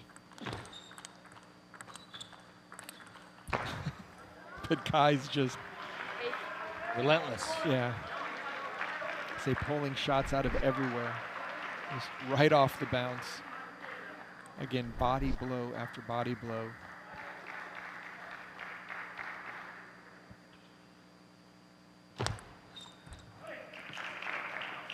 Interesting quirk of what's transpired so far today is that across the 2 tables, there's only been 1 golden point in 20 total games. Yeah, I've noticed that it's very interesting, but look at Kai Jung's forehand. Usually average golden point about 1 in every 6 games. That's been the story. It's even more than that in Pleasanton. You guys had golden games Oh, like it was every other. yeah, it was like, when wasn't it a golden game? And we had 2 back-to-back golden points in the golden game. Yeah, that was crazy. That was absolutely nuts. And now Kai Jung with the serve. But Adi Gadwani is making a final surge back here in game 2. Will he handle that side spin, top spin serve that Kai's been going to? That time handled it well. Yeah, well, that was a chop serve that went off the end, and Gadwani just took his time, spun it up. Good location. Timeout, Carolina. Coach Yang knows the importance of not allowing a golden point to transpire. Only golden point across the 2 team matches today was Daniele Pinto and Isak Vila in the Chicago-Portland match that's going on next door. You can watch that match on Adam Bobro's YouTube channel. It's great to see the passion for table tennis. Fans all around the world tuning in. The first ever professional table tennis league in America, and this is the first interdivisional weekend with all 8 teams that have already competed 6 different weekends through September, October, and November. East Division will reconvene in Florida the first weekend of 2024. And then we'll be in Sean O'Neill's hometown of Portland, Oregon at the end of January. At the Expo Center. Looking forward to that trip to the Pacific Northwest. It's going to be warm at the end of January in Portland. It might be rainy. Might be snowy. We'll see. Enzo Tao coming up. Game point, Kai Jung. That'll do it. Too good. 11, Too good from Kai Jung. And he's up 2-0, courtesy of a pair of 11-9 wins. And just look at the pace of the ball off of Kai Jung's forehand after it hits Adi's racket. It just flew straight up. Adi somehow got his racket on it. but it just blasted. And you can see the teammates in the background.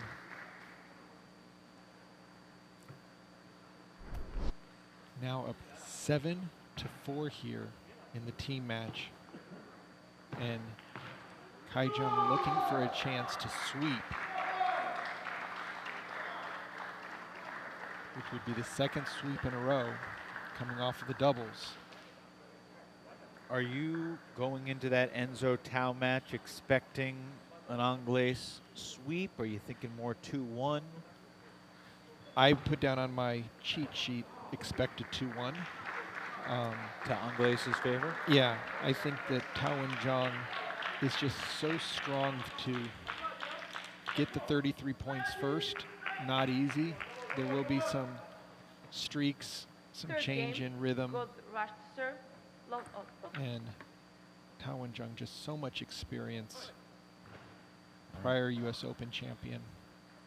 0-0 game 3. Jung serving.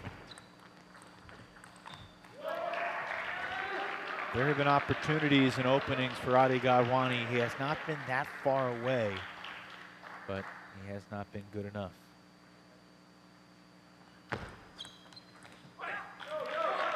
It just seems like on the forehand, especially the short forehand, he's overplayed the ball or gone for a winner when maybe more of a control shot or a placement ball would have sufficed. And that time again, you've got to say when Kai Jung goes for his forehand, he goes right for the body. Just continuously putting the pressure right in that elbow area. And there's another backhand rip.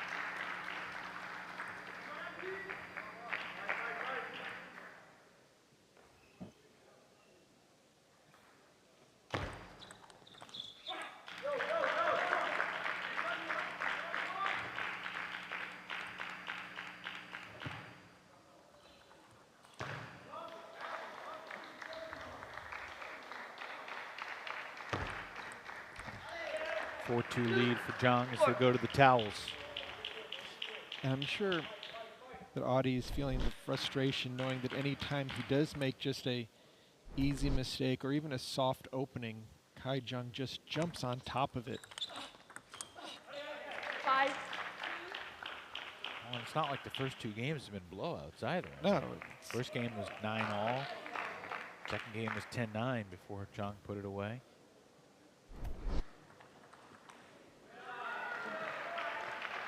Game 1 was 9-all on Gadwani's serve.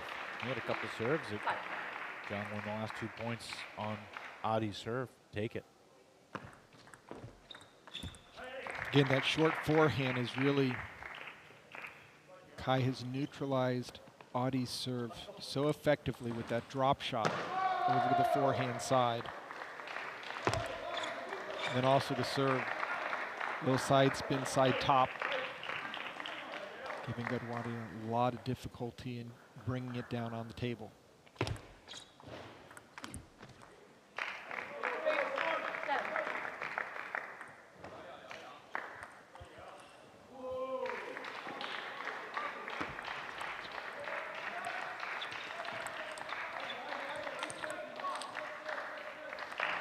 Nice placement on the attacks there by Gadwani, keeping it to the backhand side.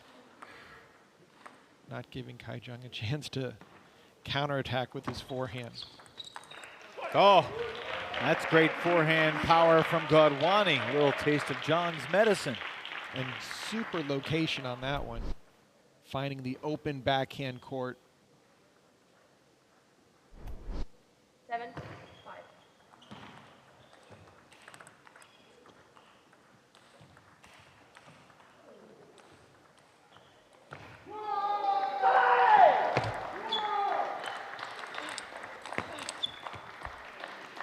That ball just grazed the net.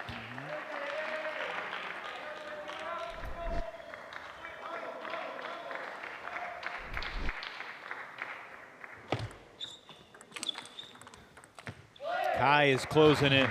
And that was a great backhand block on the first backhand by Gadwani, but Kai continues. And finally, Gadwani makes that short forehand.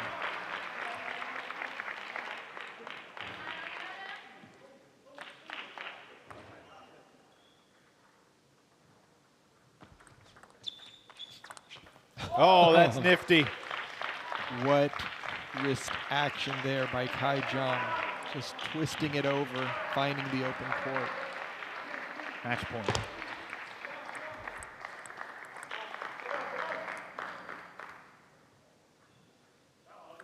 Kai wants to finish it here and not let it go back to Adi's serve. Oh, Wani, though, able to stay alive. second very strong play on that short forehand area.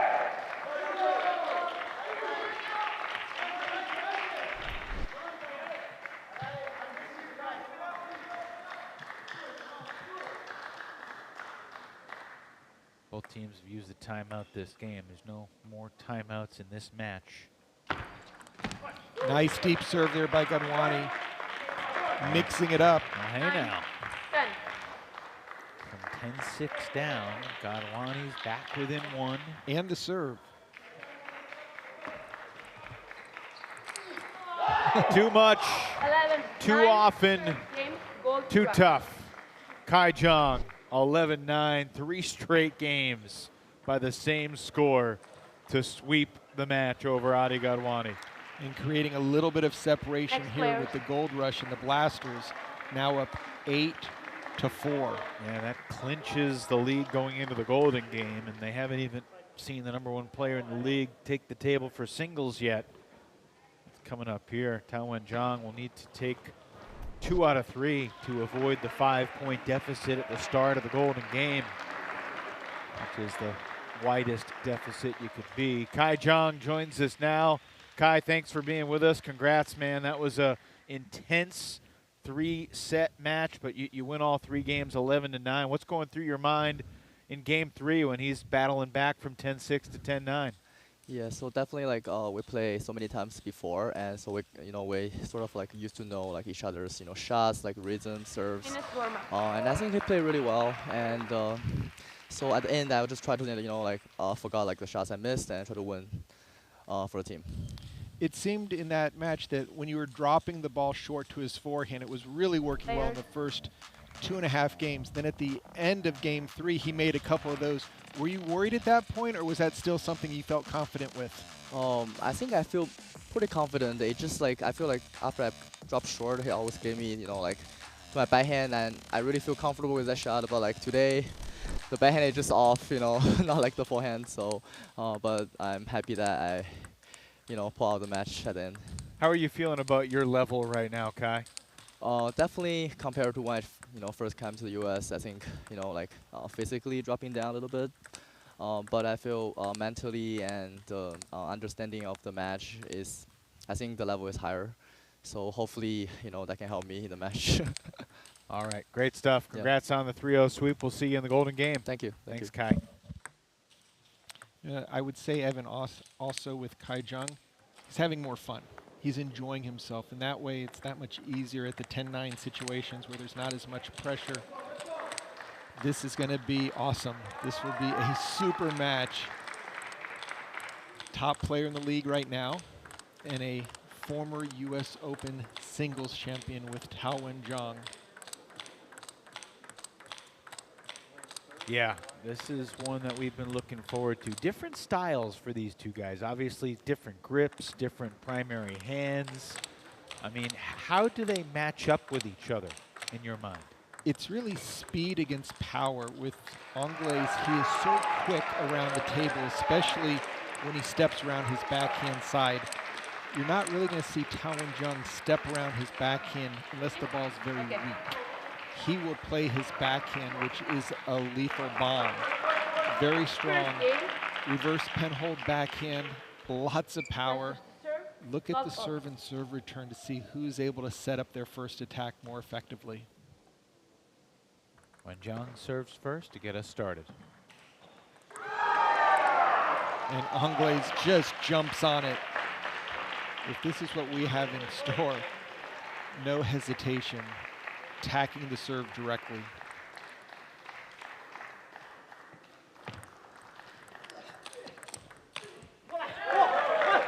Next door, Dan Liu just won a golden point over Jonathan McDonald to avoid getting swept, and by doing so, he clinched the lead heading into the Golden Game for Chicago in the Chicago-Portland match.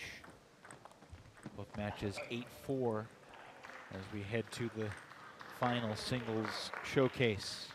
And East leading both of those. Yep. Oh. And we've had a series of net balls here. We have seen a net ball or two get under Enzo's skin at times this season. Nothing you can do about it. Said they even out over time. And there's the power of Tao Wen-jong. Effective serve. Enzo gets the first loop, and then Tao just powers it.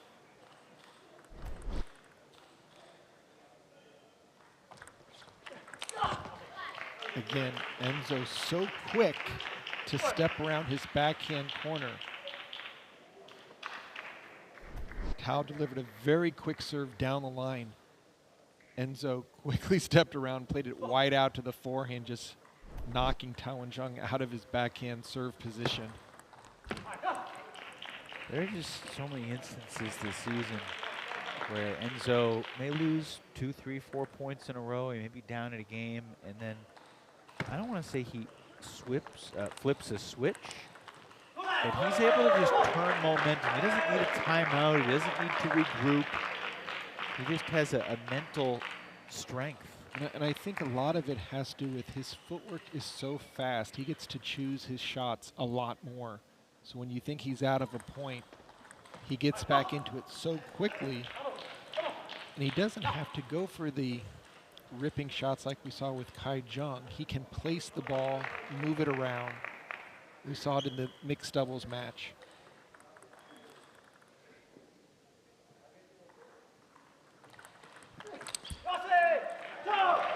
Five 5-all through 10 points. We're in this much anticipated showdown.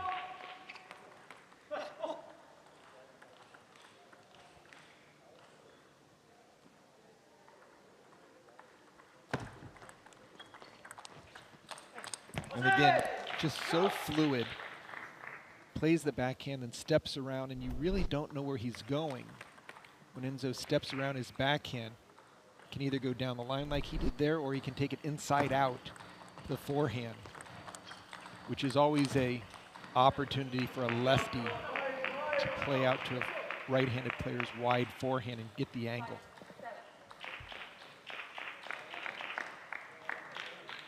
Reminder that the action here in Rock Hill's just getting started. 4 p.m. Eastern time. We'll see the second place team in the East against the West Division leaders, Florida and Seattle. That'll be on table 1. Princeton and Texas in the Adam cast over on table 2. An Adam cast better than the Bobro broadcast. I think that's Bobro broadcast, a little bit of a mouthful. And look at that. Too good. Over the table backhand attack by Enzo Angles. This is the separation that I thought could happen. Didn't know if it would, but Angles just wins so many quick points. Highest ball toss in the league here, Sean? I would say so, yep. Reason again for a high toss serve. Added velocity when the ball's coming down can increase the amount of spin, but also to have your opponent take their eyes off your racket. Tougher to read the spin. And those are some powerful shots by Tao Wen-jong, but now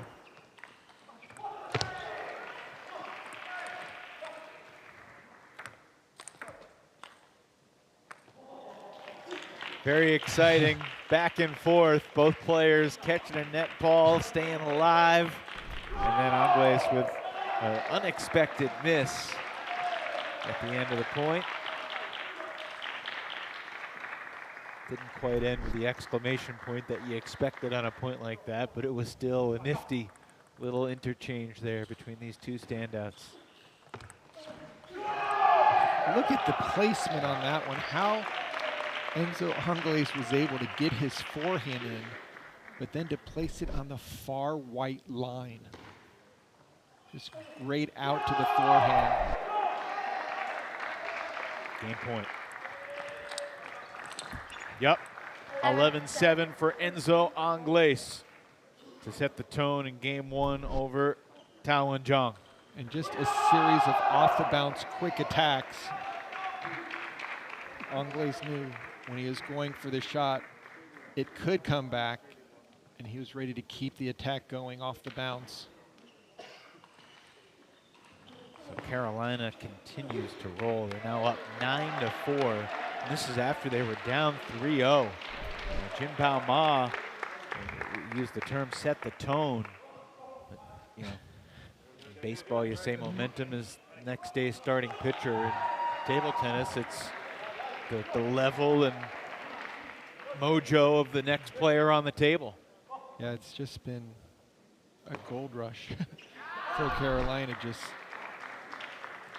every game out there.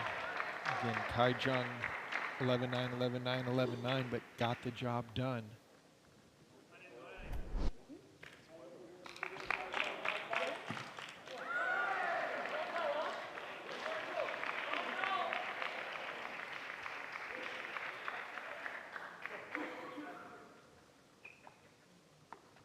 Game two, Angles will serve. Golden game just around the corner.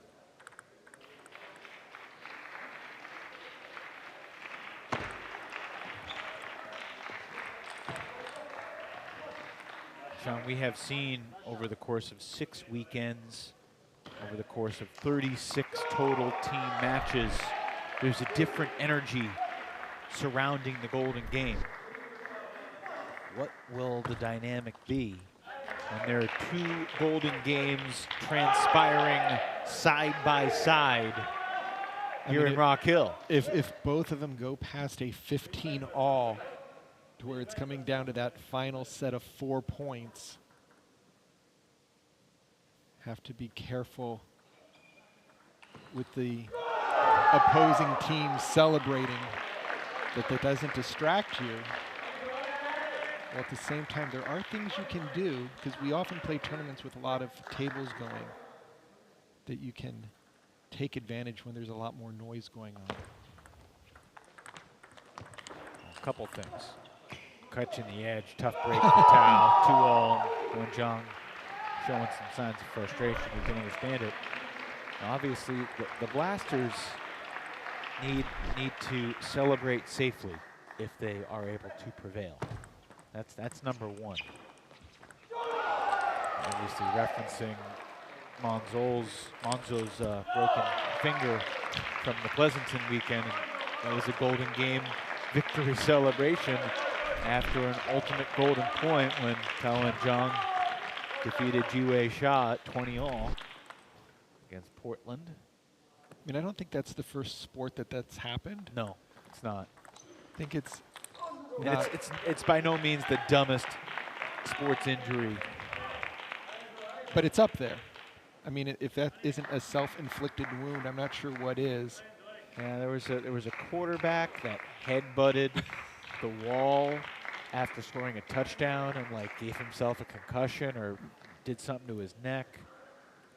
You know, we see that every so often.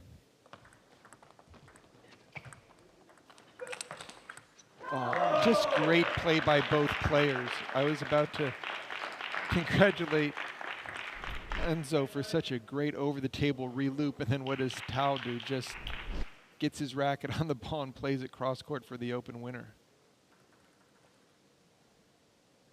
Yeah, so the other dynamic, though, right here is that Enzo Angles could clinch the team victory before the Golden Game if he sweeps this match. Because if Carolina goes up 11-4, the 6 points in the Golden Game still matter, obviously. And ultimately, every team here, if they could just win each match. Oh, yeah. I mean, every team here would love to take 2 out of 3 out of 4 this weekend. Yeah, I think that would be a win if you could do 3 out of the 4 for sure.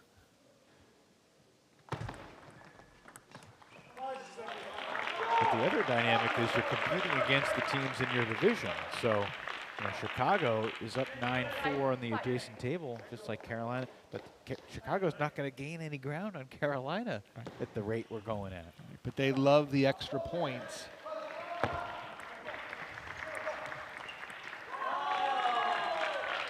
The interesting thing is if, like, Eric Owens, the coach of Chicago, is going to, you know, go over to York Bitzigayo and be like, listen, here's what you got to do against Princeton.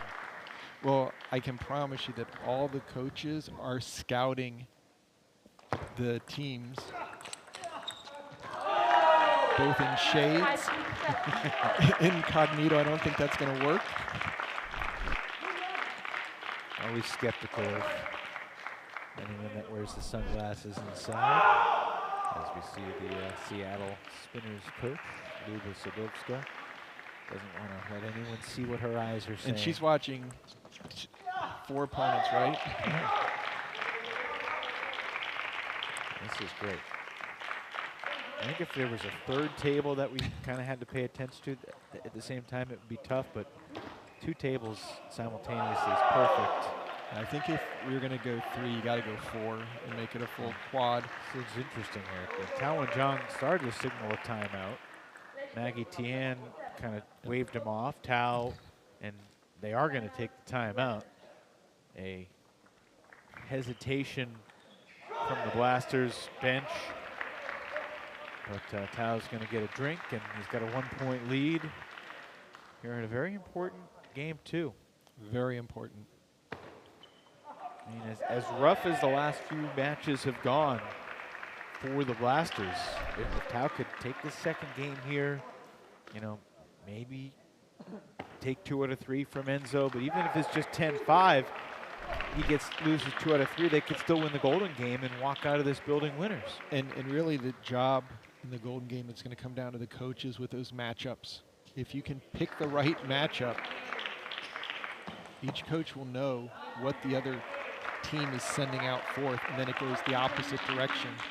So you see the order, but you've got to give 2 players out there, one to pair up against who's currently there, and then your next player. So clearly if you go down by 5-0, that's not a good serve at all. Service error from Angles. And you know what? You've got to credit the timeout on those. Just changes the rhythm. It gets the player out of being in sync to miss their own serve directly. Oh, I mean, that's some serious power. One of the balls looked like it might have caught the edge of Tao Wen-Zhang's racket. Enzo not happy at all.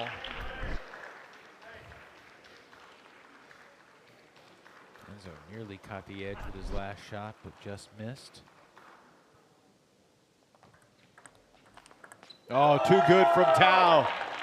Backhand, cross court, kabam. Game points, Wen-Zhang.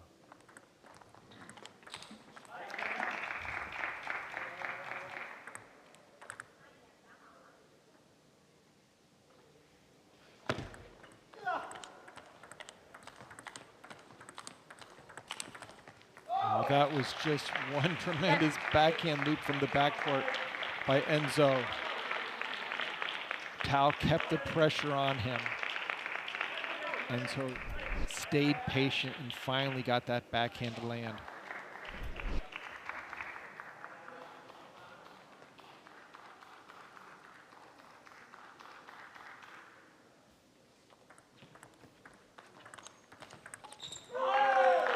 Tao Wen-Zhang has evened up this singles match at 1 game apiece, taking game 2 11-8 over Enzo Angles.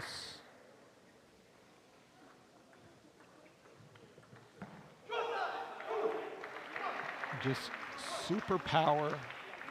Tao Wen-Zhang putting the combination of forehands and backhands together.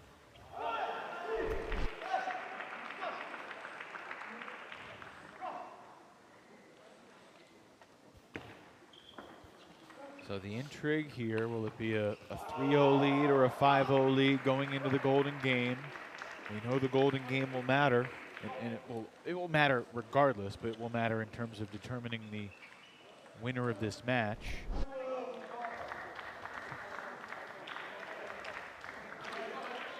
The teams with a lead going into the Golden Game are 26-10. Only twice in 36 Golden Games have we seen a team overcome a 5-0 deficit. Half of the wins from teams trailing going into the Golden Game were when they were only down 1-0.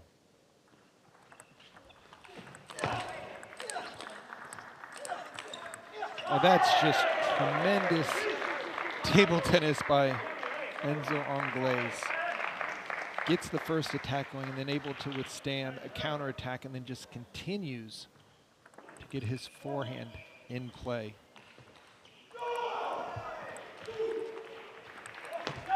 Oh, mishit off the thumb of Taowen-Jong. And again, Evan, I think this is the difference between their two players right now. When Angles wins the easy points, Taowen-Jong has to work so hard every time that he takes a point.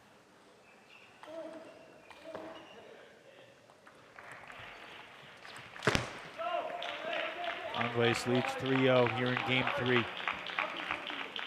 looking very confident. Chance to sweep the first 4 points. Ooh. That ball just goes long. Tao on the board.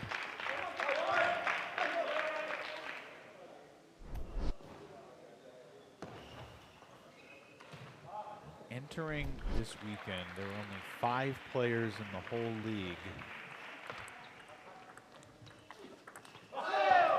5 players in the league with double-digit wins, in singles games, and doubles games. These are 2 of the 5.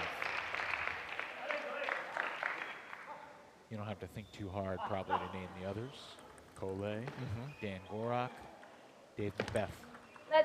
And again, Macbeth played big against Jinbao Ma, winning a sweep 3-0 out in Pleasanton.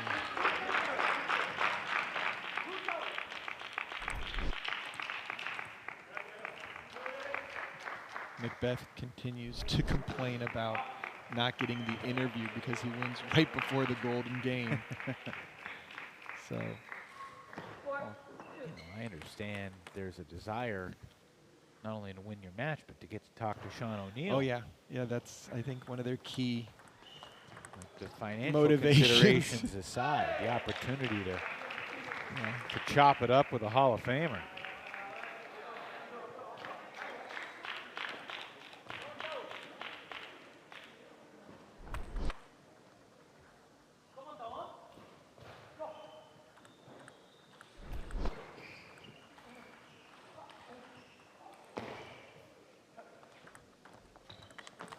That's such a strong backhand opening by Enzo. Taowen-Jong went for the quick, deep push. Enzo just picked it up off the bounce. No difficulty. Enzo's short game is very strong, but more importantly, his opening attacks. Oh, went for the winner on that one.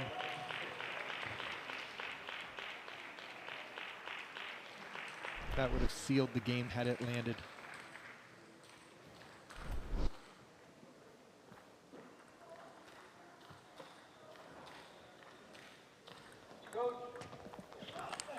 Again, stepping around the backhand corner, Enzo Angles, so many options.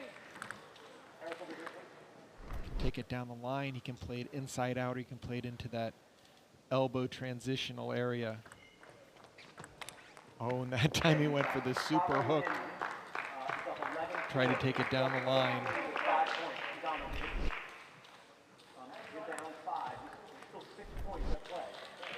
As we finish up the final game of this 4th singles match here on table 1, you can see the shiny bald head of Flint Lane, the commish, orchestrating Golden Game order Chicago has already clinched that match with an 11-4 lead over Portland. You knew that the Paddlers would miss Cole. Also know Rachel Sung, who's been a... And what Chicago's attempting to do is maximize their points right now. Yep. Maybe possibly do a 17-4. Favored to do that, no question about it. See if they can get it done. And meanwhile, Angles is about to create a 5-point lead for the Gold Rush. The Gold Rush heading into the Golden Game.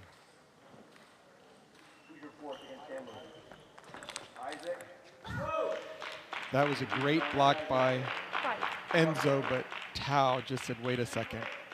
Got a little bit more firepower to deliver.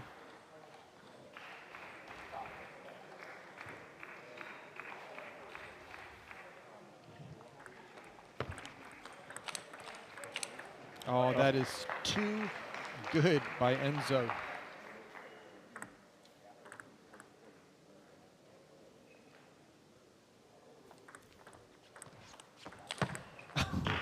Tao and Zhang with one more cathartic forehand.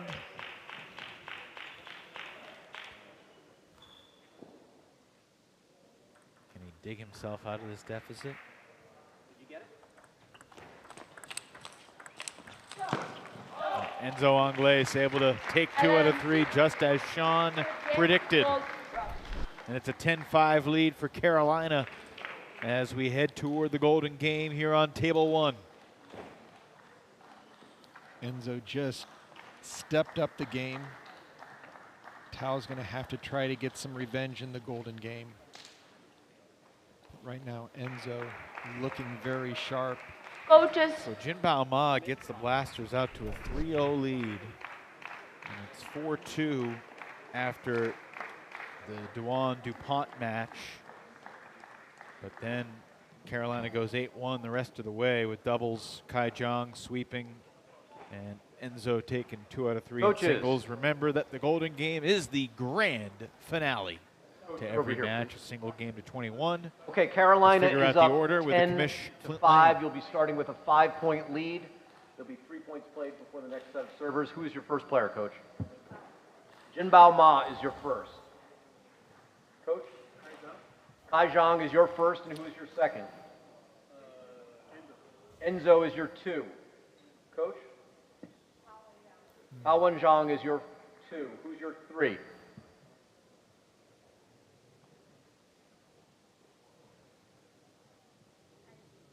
Angie is your 3. Hong Lin, who's your 4th? Romain Lawrence is your 4th. Alexi?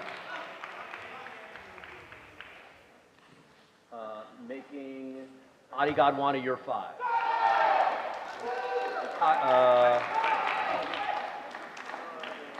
Bastion. Good luck, coaches. Remember, 5-point lead. So we only see the women going head-to-head again, and they play doubles against each other. See Enzo and Tao will play again. The other 3 matchups are all new.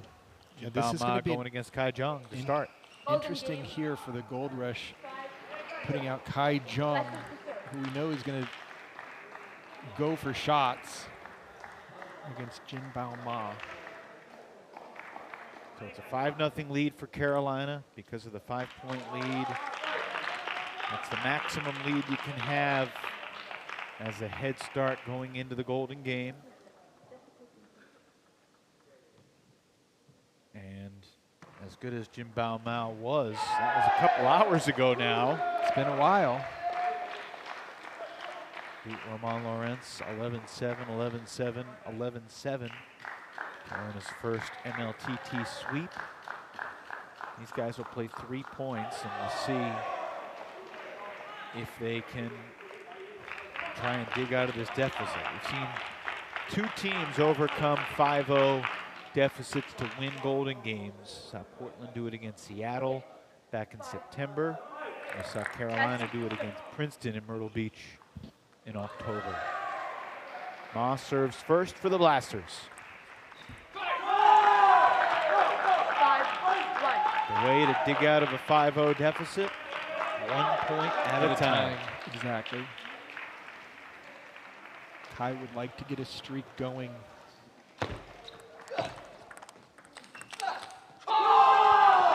And the problem is that Jinbao Ma can take those big shots and return them just as quickly.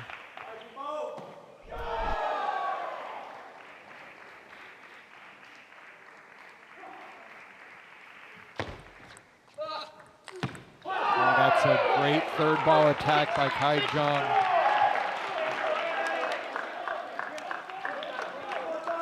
Didn't get swept, was able to take the 1 point out of 3, but look at this power down the line with the forehand.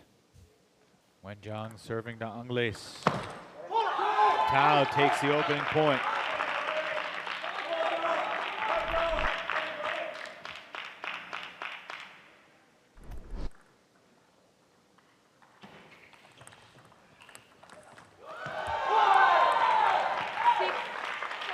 Tao taking both points on his serve.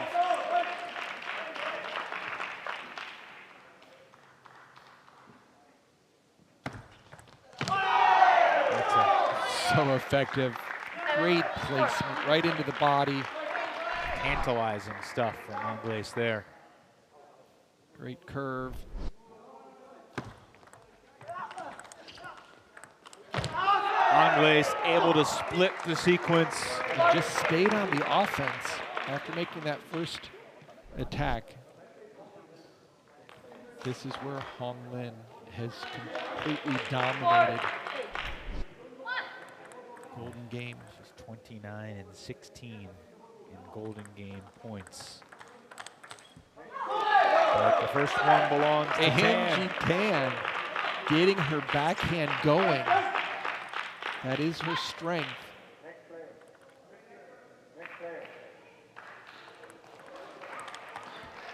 And she takes the first 2 on her serve.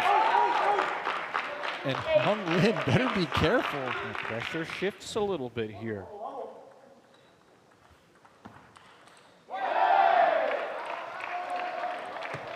Three straight for Angie Tan. And she gets her backhand to land once again. Blasters within 1.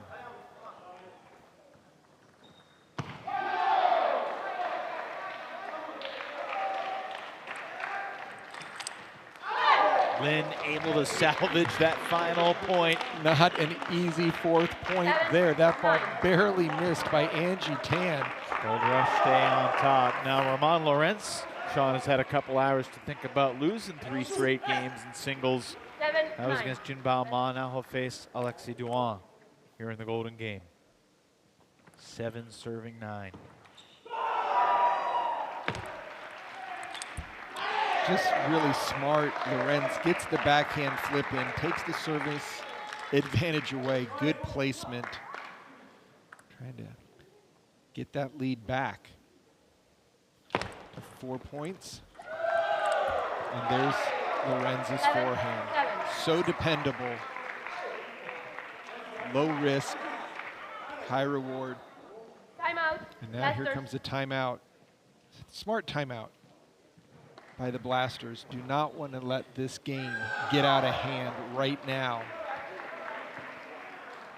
Over on table 2, Chicago leads 16-6 in their Golden Game. With a pretty good sequence for the Tan sisters. Saw Angie here take 3 out of 4 from Hong Lin.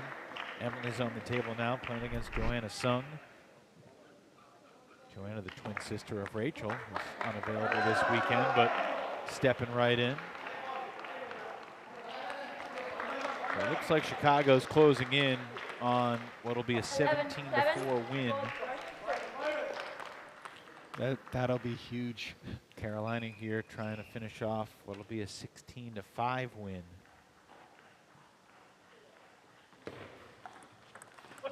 Good serve from Lawrence out of the timeout.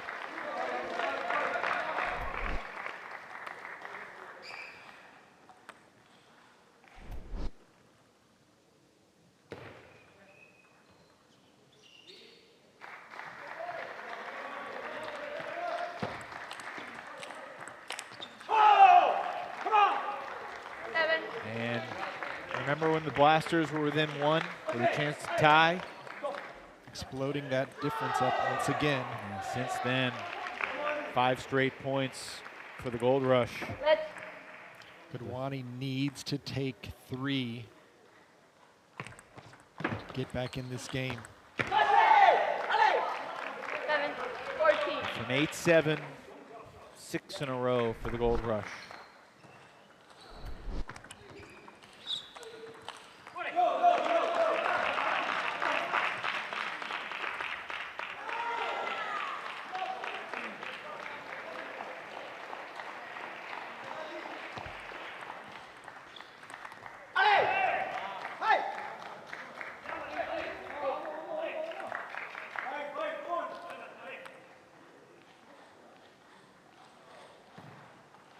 We've seen 36 Golden Games now, Sean, and it's still hard to figure out, you know, what makes a great Golden Game player. Great rally there. Gadwani out hits DuPont, but I mean, just the dynamics, the swinging momentum.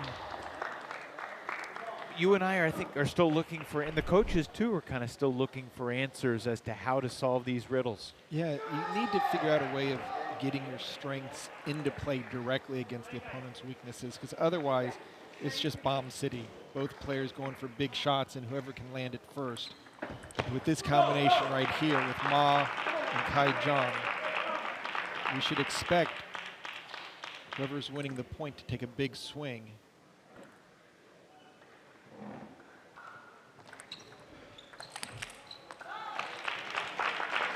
Jinbao Ma has been the story for the Blasters. He has been locked and loaded since this thing began.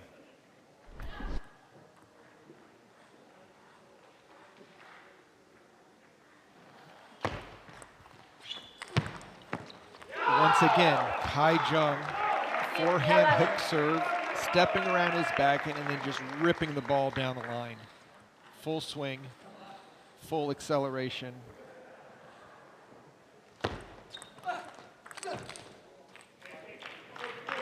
And Jinbao Ma, very strong on the backhand side to bring his team within 4.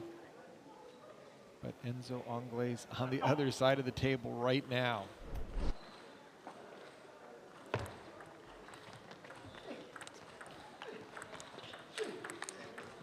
It's a huge first point for Tao Wen Zhang. If he could take 3 out of 4, it would be a 2-point game to the ladies returning to the table, and Angie Tan took 3 of 4 over Hong Lin last time. Angie will need to keep that backhand streak alive. Tao needs to take 3 out of 4 first to give her a chance, and he overcooks that one. Yeah, Enzo just played such a beautiful drop shot.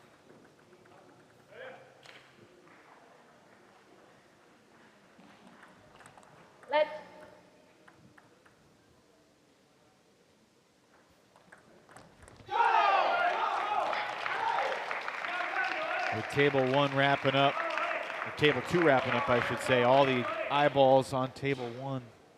Angles trying to get Carolina 1 step closer to the finish line. That'll help. Just a great combination of forehand attacks. So that's 3 out of 4 for Angles. And now Hong Lin versus Angie Tan. Hong Lin needs just 2 points to close this thing out. Angie to serve first.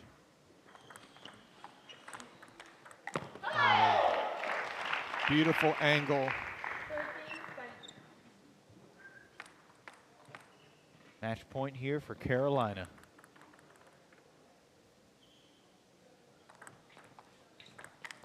There's the backhand. 20-14. Gold Rush to serve.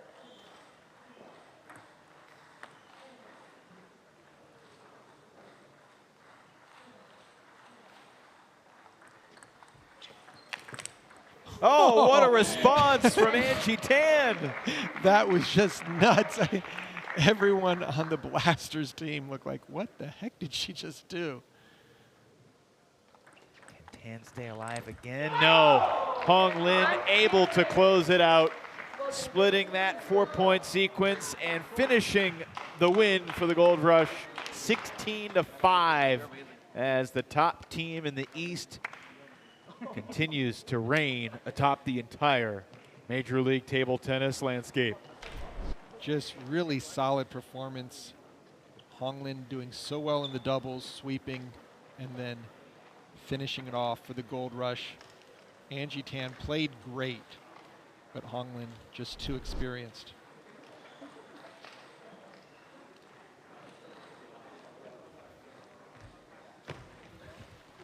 Alex Yang has popped the headset on. Alex, after the day began with a 3-0 sweep with Jinbao getting the best of Roman, your team has kind of rampaged back. It certainly didn't seem like team morale was shaken at all by that first match. How does it feel to get this convincing win to start this weekend?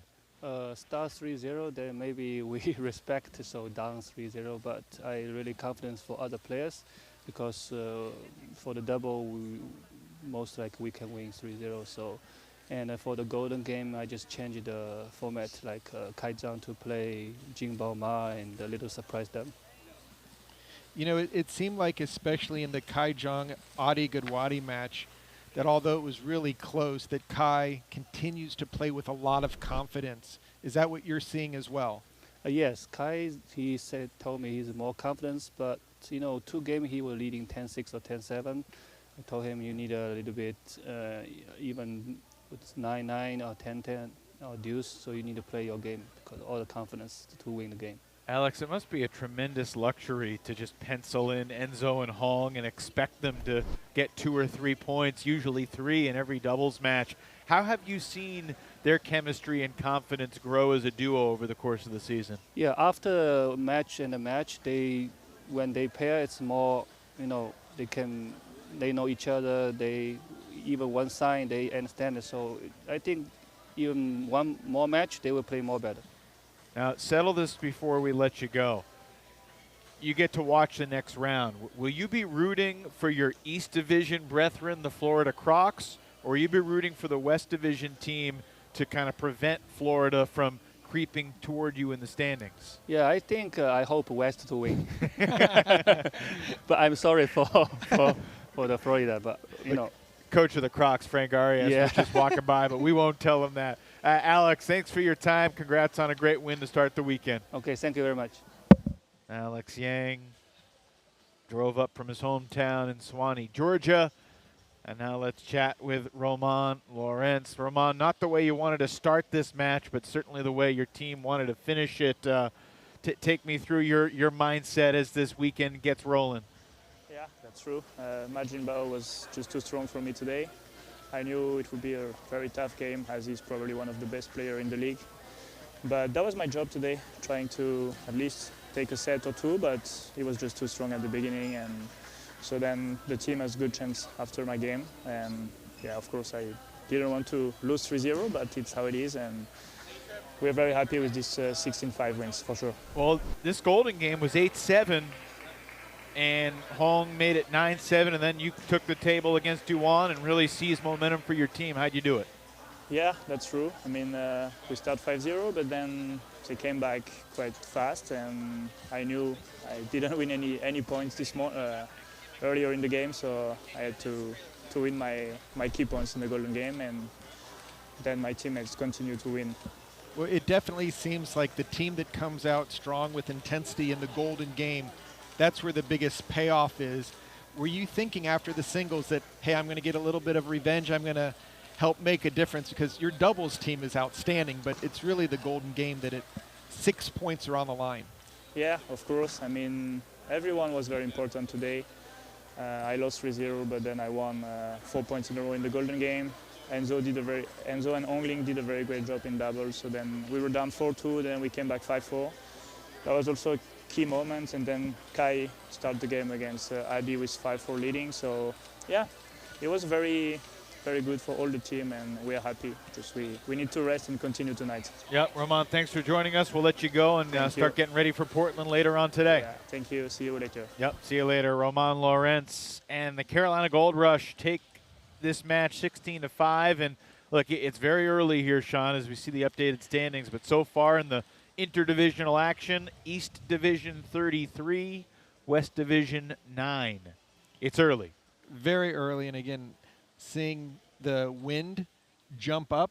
Obviously, there's still Crocs and Revolution are going to have at it with their Western opponents. But yeah, this is so exciting. Just great to see the different styles, the different players. And again, golden games. Can't beat them. Really, there's a huge opportunity for the Texas Smash as they try to get back in the mix. They played well in Pleasanton, won some key golden games, and we'll see if they can keep it rolling. It's Princeton against Texas on the Adam Cast. A little over an hour from now, and here on Table 1, the Florida Crocs and the Seattle Spinners with Sean and Matt on the call here on Table 1. Sean, quick final thoughts as we see the top team in the East look like the top team in the league again. They're just so dominant, but I can't wait to see all the other teams face them to see if they can hold on to the top spot. The next 10 minutes or so will determine the lineups for Florida, Seattle, and Princeton, Texas. And then at 4 p.m. Eastern, we'll be back on the air. 2 tables, double the fun. All 8 teams of Major League Table Tennis are here in Rock Hill, South Carolina. And it is one incredible, historic table tennis experience. Thanks for being with us to start the day, and we will talk to you later. For Sean O'Neill and our entire crew, I'm Evan Lepler saying so long for now. Carolina, 16-5 over the Bay Area Blasters. The Gold Rush are still heads and shoulders the best, better than all the rest.